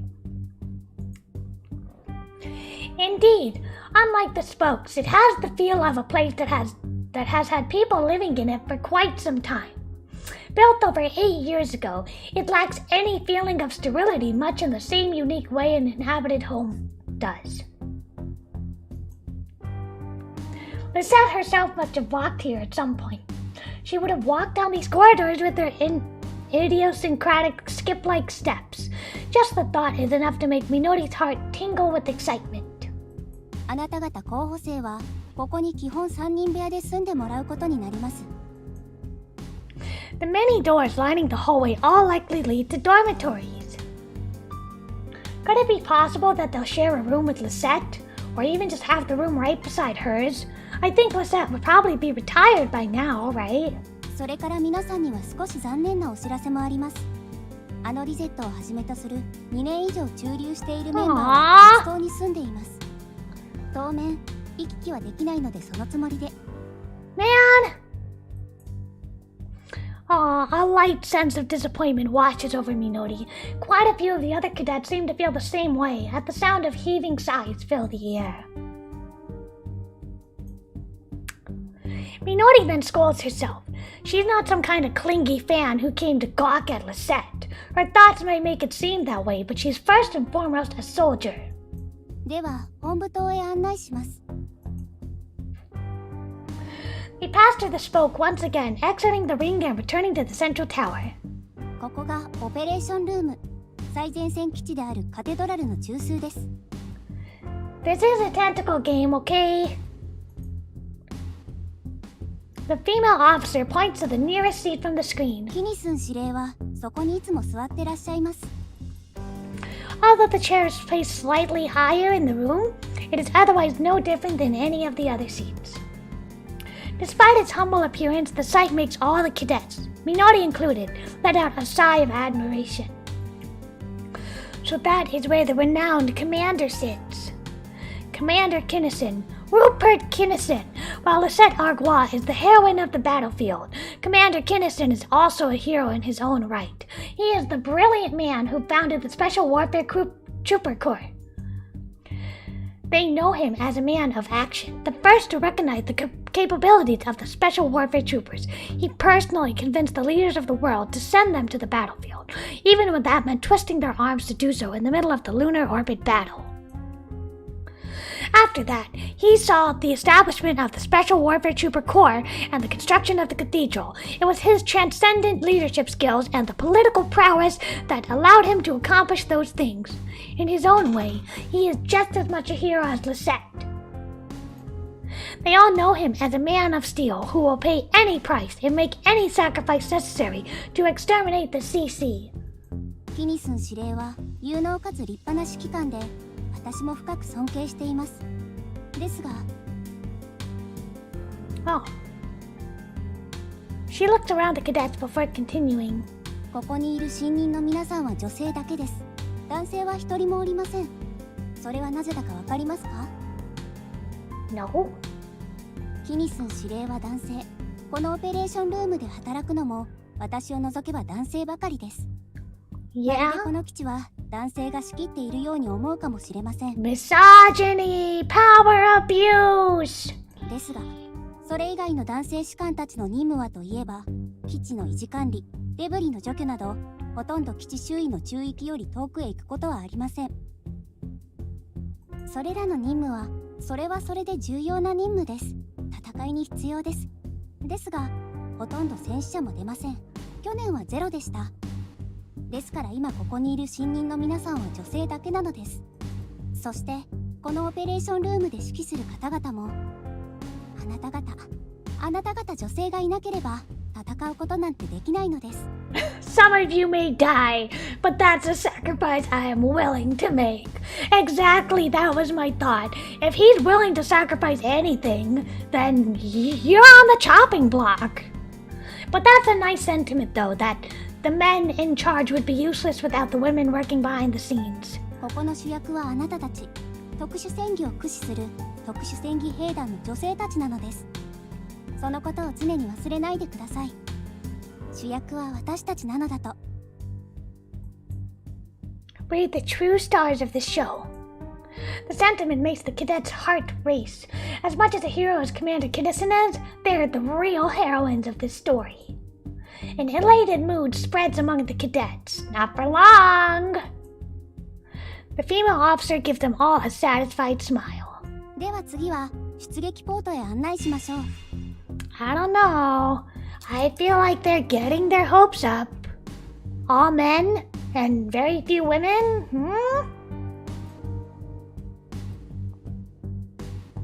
Yeah, I really doubt he would be so selfless as to put himself first. Minori can hear whispering. Where does that explanation put her then? What do you mean? I mean this officer lady. She's Circe the dotard. She's no hero herself. Minori finally realizes why the female officer seems so familiar to her. She's Circe Bernhard, or as some would call her, Circe the dotard. Am I saying that right? I have no idea. Her old partner, Lisette, became a hero, but she just ended up losing the power to fight. And yet, despite that, she survived. You think she's jealous of us? Oh, I can totally see that. She has her way with words, but she's not like she's any different from the men. Yeah, some people are like that. She gets off on trash-talking people in the same position as her while clinging to her pretty pride. Couldn't be me. Are they shit-talking her? She's a former special warrior trooper who was part of Lisette's team during the lunar orbit battle. And she didn't give up halfway through the lunar orbit battle? Lisette should have teamed up with someone better. I hear they were a trio, but her two partners were forced to desert to survive.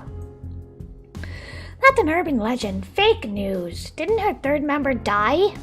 I heard she tried to run away but failed. Don't they execute people for desertion?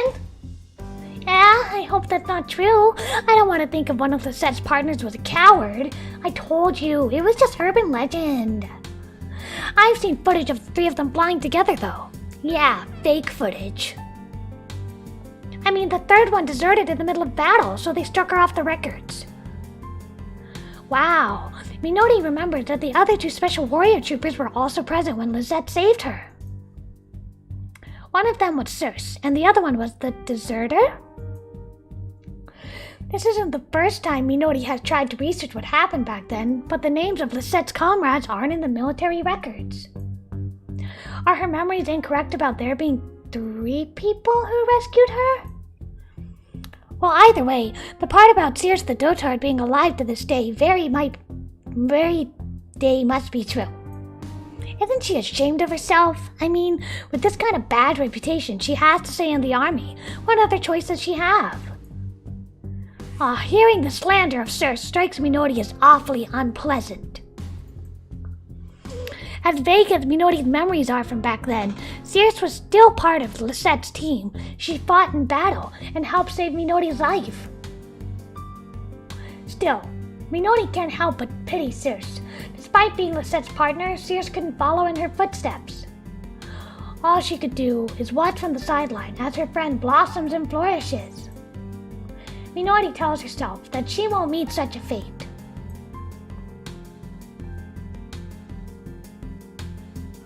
ここが出撃ポートです。皆さんが魔法少女へ変身して憎き CC と戦うために出撃する場所です。Oh my god, I just realized she has brown braids! Oh god, we look similar! We look similar! Oh no! いけませんね。どうも出撃する皆さんを見ていると魔法少女と言ってしまいたくなるのです。そもそもリゼットが常々そう言ってましたから。Sarah's gaze becomes distant, as if she's lost in thought. Minori feels a pang of regret for just how she pitied Cirrus a moment ago. Cirrus is still fighting the CC, just in her own way. Surely she's also frustrated that she can't fight alongside them. Bye, Nekuro. Sweet dreams. Cirrus then clears her throat. どのように特殊戦技兵として戦うかについては、あなた方が改めて認可され、正式な赴任を認められた時点で、キニスン司令がお話になります。それまで楽しみにしてください。Kumakko reference! They return to the ring, passing through the smoke once again. I would love to be a black psych heroine. I want to be a black psych heroine. あと、男性士官たちの居住区はここから先です。あなた方の居住区とは、この本部棟を間に挟んだモジュールです。あなたたちを案内はしません。不純異性行為を取り締まるようなことはしませんが、わざわざおすすめもしないので、したい方はご自由に。What? No. Gotta mute this. We didn't hear anything. A few of the cadets exchange glances. Perhaps they saw it too. But when Minori looks back at Circe, the other woman doesn't seem to have noticed at all. ただ、特殊戦技兵としての任務に支障をきたさないように、それだけは理 What 解 was してくださ that? るようお願いします。That white limb?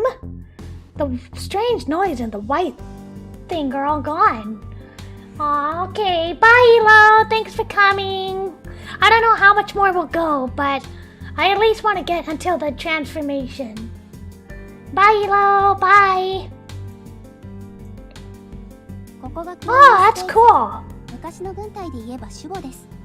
特殊戦技兵の皆さんはメニューにあるものなら無料で何でも注文できます。Well, that's nice. Free food? That's a great perk. Look how cool it looks. ただ、体調管理も特殊戦技兵の仕事の一部と心得てください。お腹に肉がつきすぎたら重くなって宇宙を飛べないかもしれませんから。That's true. A small wave of chuckles spreads among the cadets. It seems like fun to さ me. て、私の案内はここまでです。各自の携帯端末に行くべき部屋番号が伝えられているので、指定された部屋に向かってください。荷物はすでに運び込んであります。紛失したものがあれば申告するように。ただし、個人用の携帯端末をはじめ、持ち込み禁止のものがなくなっていても、それは申告しないように。申告すれば、わかりますね。They're not allowed to have computers or communication devices.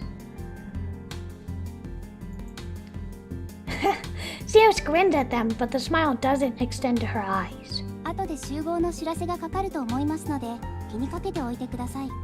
では、また後で。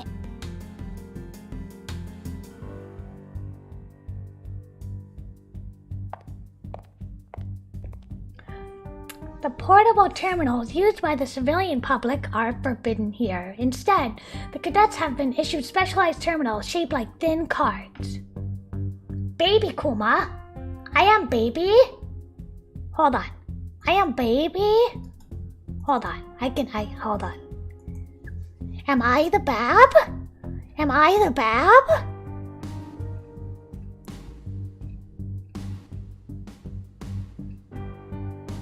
Let me find what I'm looking for. Haha.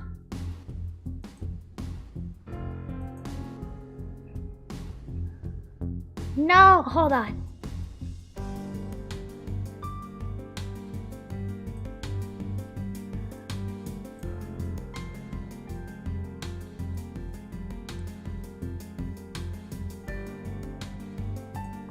Well, that's it, I guess. We're just gonna go like this.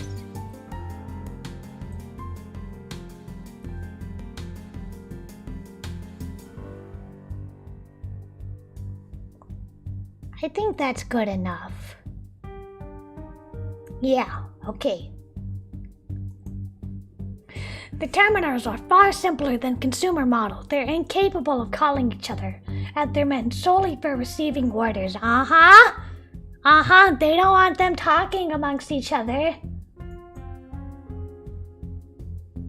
Minori checks her terminal for her assigned room number. Room 14. Oh, whoops, sorry, I forgot. No one else has come to the room yet. It seems she's the first to arrive. The room's only furnishing are a set of lockers, a triple bunk bed, and a small shower in an adjoining room. She can't help but think that having only one shower between the three of them will lead to friction down the line. In a similar vein, she can't help but feel like the room is too small. Although it's larger than her room back at the academy, it's simply not large enough for 3 people. Still, she has to remember that living space is a precious luxury out here in the middle of outer space. As large as the cathedral might be, every part of it, down to the very air they're breathing, was bought in from afar. Apparently they'll receive personal rooms after their first year of service. The veterans, Lisette included, all have their own rooms in another block. One day, Minori will also live there. Maybe not. Maybe not. Maybe she doesn't live that long. There we go. Oh, 一番乗り逃した。 Aw, she's so cute. Minori's first impression of the girl, that she's cute. She's so cute, in fact, it feels like she doesn't belong on the front lines. This girl looks more like the kind of girl who should be enjoying the best years of her life. She ought to be hanging out around town, cooking, even falling in love. Minori chides herself. No, she shouldn't be judging others by their appearance. 私の顔に何かついてる？いや、何も。ごめんなさい。わかるよ。とってもよくわかるよ。私、どうもこの基地に似合ってない感じがするんだよね。みんな、どっから迷い込んだって顔で見るし、私もそう思うしね。 Bullseye! The indifference with which the girl speaks leave Minori perplexed. そんなこと思ってないです。狭、何この狭さ。ここに3人とかありえないでしょ。The two of them turn to look at the newest arrival. She's a beauty. Her skin is so pale that Minori assumes the girl must be Russian or otherwise from the northern hemisphere. わ、美人だ。 The pretty girl glances at Minori and the Asian girl, but it feels like there's a hint of disappointment in her eyes. But it disappears a moment later. Did Minori just imagine it? I don't know. Did she? 正直な感想ありがとう。まあ、私美人だから当然だけど。She brushes back her silky, almost silvery hair before picking up a small trunk and heaving it to the top bunk of the bed. 私が一番上で文句ないわよね。私は一番下がいいから文句ないよ。寝相悪いから。The two of them look at Minori. そう。私は真ん中で。Aww, she's just stuck in the middle. Although Minori wouldn't have cared what bed she got, it felt like the way they forced her leaves her with a sour taste in her mouth. あれ？あなたってどこかで見たことあるような気がするんだけど。An impish smile plays on the beauty's lips. なら思い出すことね。でもあんた頭悪そうだし無理でしょ。ひどい。絶対思い出してやるんだから。そうじゃなくても思い出してくれるもん。ね。With that, she smiles and turns to Minori. Unfortunately, Minori doesn't have the faintest idea who the other girl is either. The beauty's gaze moves from Minori to the other girl. 私はイリューシャ・ペトロブナ。あんたたちは誰？自己紹介もしてないんでしょ？ She's really pretty. The Asian girl seems to realize Minori hasn't given her name yet. 私は如月奈々。飯塚みのりです。なんか覚えにくい名前だね。Minori can't help but worry how things will turn out in the future. Can she really flourish here with this girl insisting on butting heads with her? あ、そうだ。二人なら知ってる？あのガイドの人って有名人なの？なんかみんないろいろ言ってたから。Minori stares at the Asian girl's face. Did she really get all of the way here without knowing who Circe is?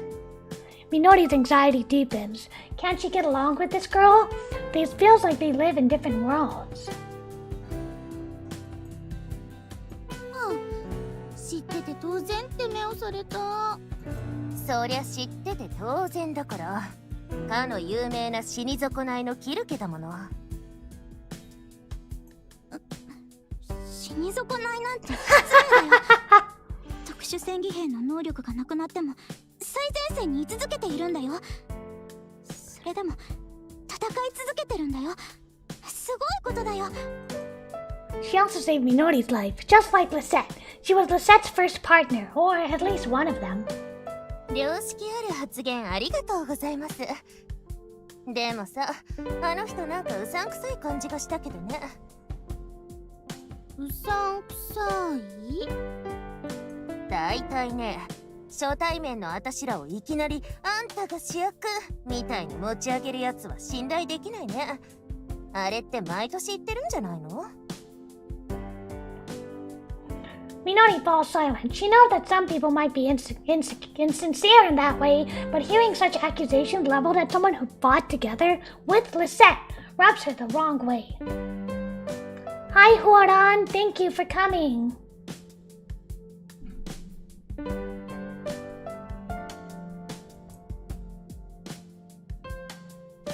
She stays silent, though, fearing that speaking up would only get this girl to sneer back at her. She doesn't want to come across as a blind worshipper.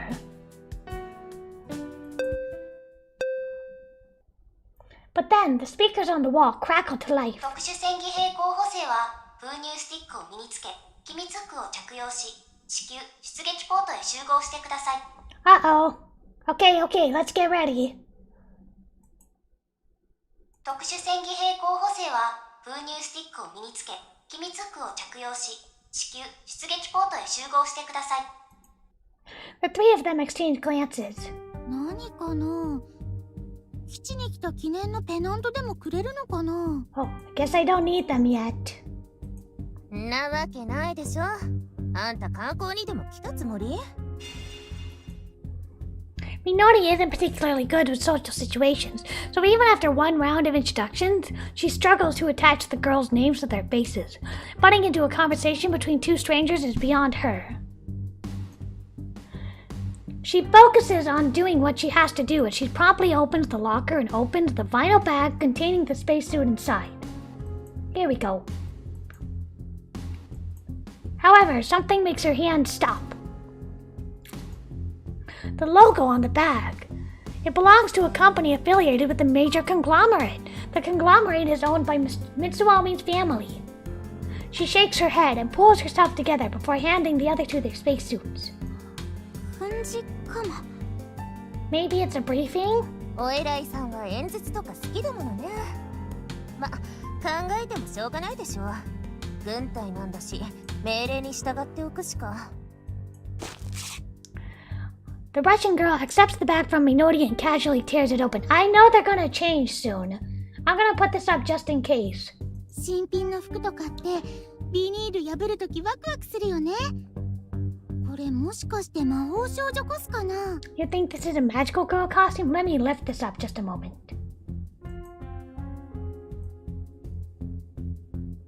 There. I think that's good enough. The Asian girl chatters cheerfully as she carefully tears open the wrapping. They all take their spacesuits out of their bags and hold them to the light, but the three suits are entirely identical. Minori can tell just from a glance that this spacesuit is minimally equipped. The fabric feels thinner than she expected, to the point where it feels outright cheap. ああ、ドキュメンタリーとか見ないの？興味こんなの SF じゃないでしょ。さ、これってどうやって着るの？士官さん、インナーとかないの？ Minori checks the locker again, but the only things inside are 3 helmets and backpacks. Even those articles seem extremely small and simple. The backpacks are alarmingly basic, with oxygen tanks for breathing and monodirectional thrusters, nothing else. The helmets don't even seem to have any communication devices built into them. Everything seems painfully disposable. It doesn't make any sense to her. She shakes her head, trying to rid herself of the anxious thoughts. うっそ、インナーも着ないでこんな化学繊維バリバリなもん着たらお肌がかぶれちゃうよ。あのね、そのインナーだって強微化学繊維バリバリでしょ。それにこんなに肌に張り付きそうな生地だと体の線が全部見えちゃうよ。最近ちょっと太ったってサトルに言われたし。じゃあ下着つけりゃいいでしょ。下着のラインが見えちゃうよ。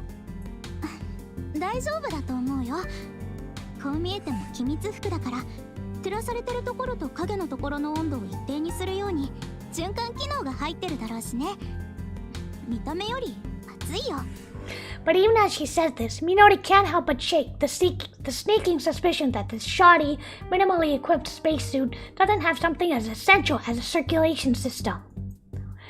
Since it lacks any features for excrement disposal, the suit doesn't look like it's meant to be worn for long periods of time. But they wouldn't go so far as to admit a circulation system, would they? そもそも宇宙で裸になれとか言われないでしょ。それともあんた、宇宙空間で裸になる趣味でもあるの？ As she says this, the Russian girl slips off her clothes. There we are.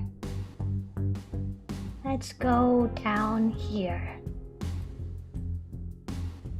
Whoop, fuck.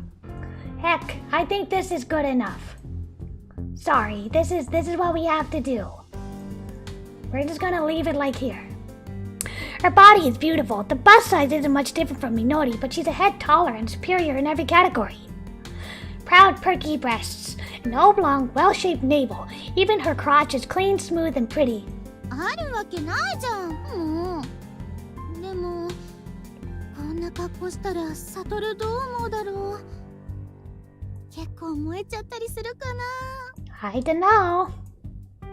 The Asian girl mumbles to herself as she takes off her own clothes. She's the same height as Minori, but her figure is far more impressive. Her breasts are large and plump, her waist and buttocks are curvy, and her delicate crotch is covered by a soft layer of pubic hair. Her body radiates a gentle but warm aura.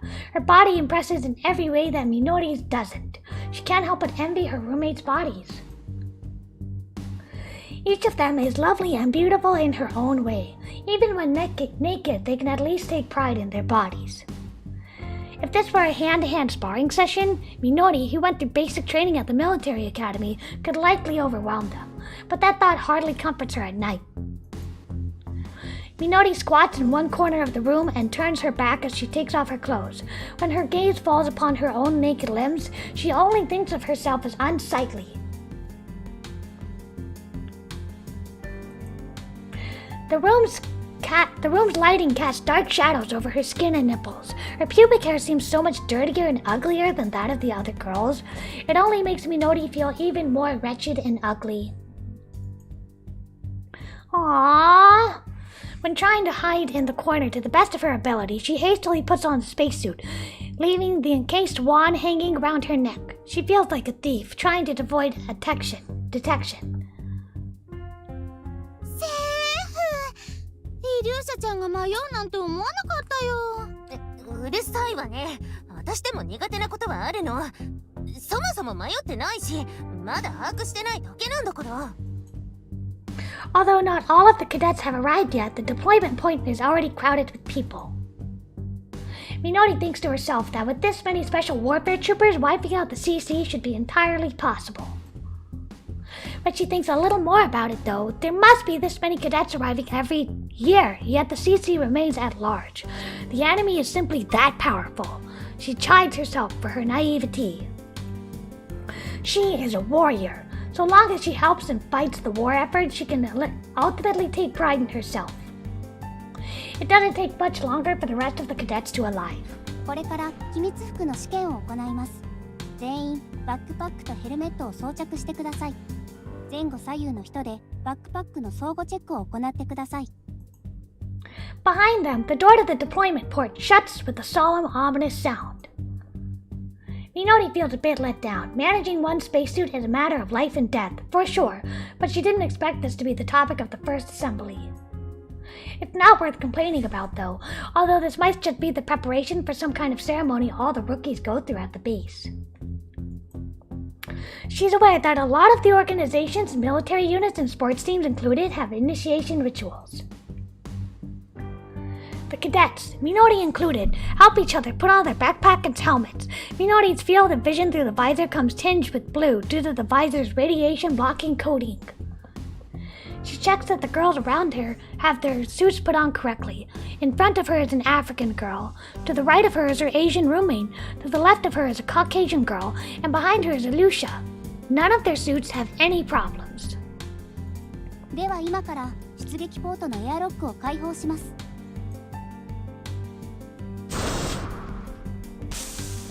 The airlock that forms the ceiling of the deployment port begins to unlock.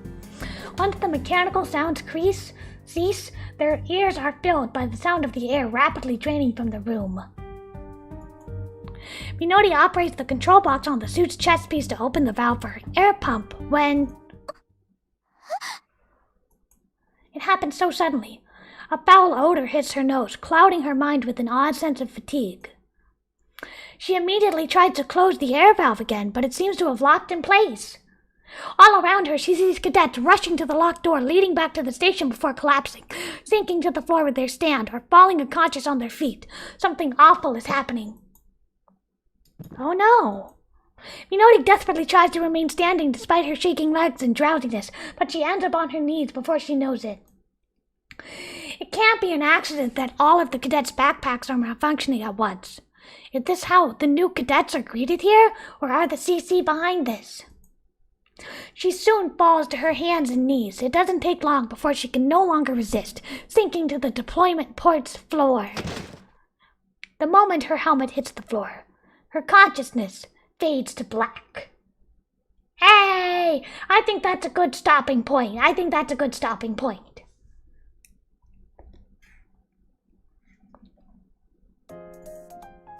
Let's get rid of these. There we go.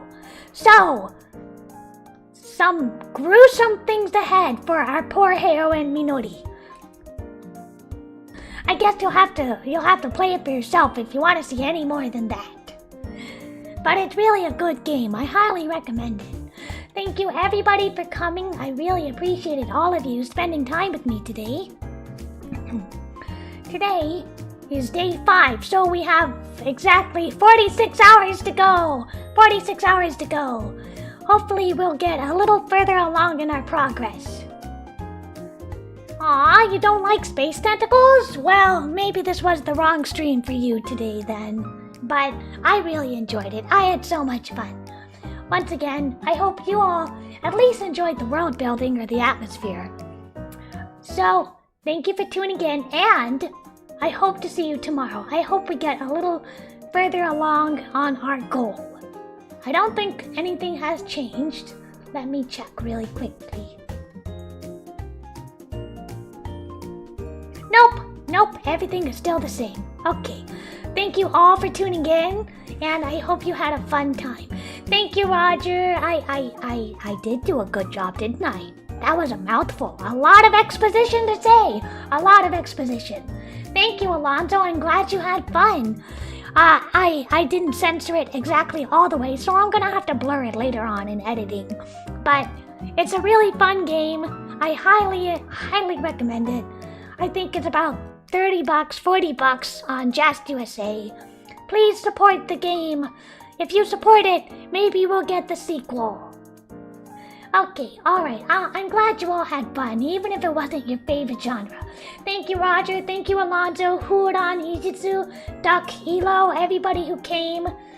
Anybody I'm missing. Thank you, all of you. And I hope to see you tomorrow. Bye-bye!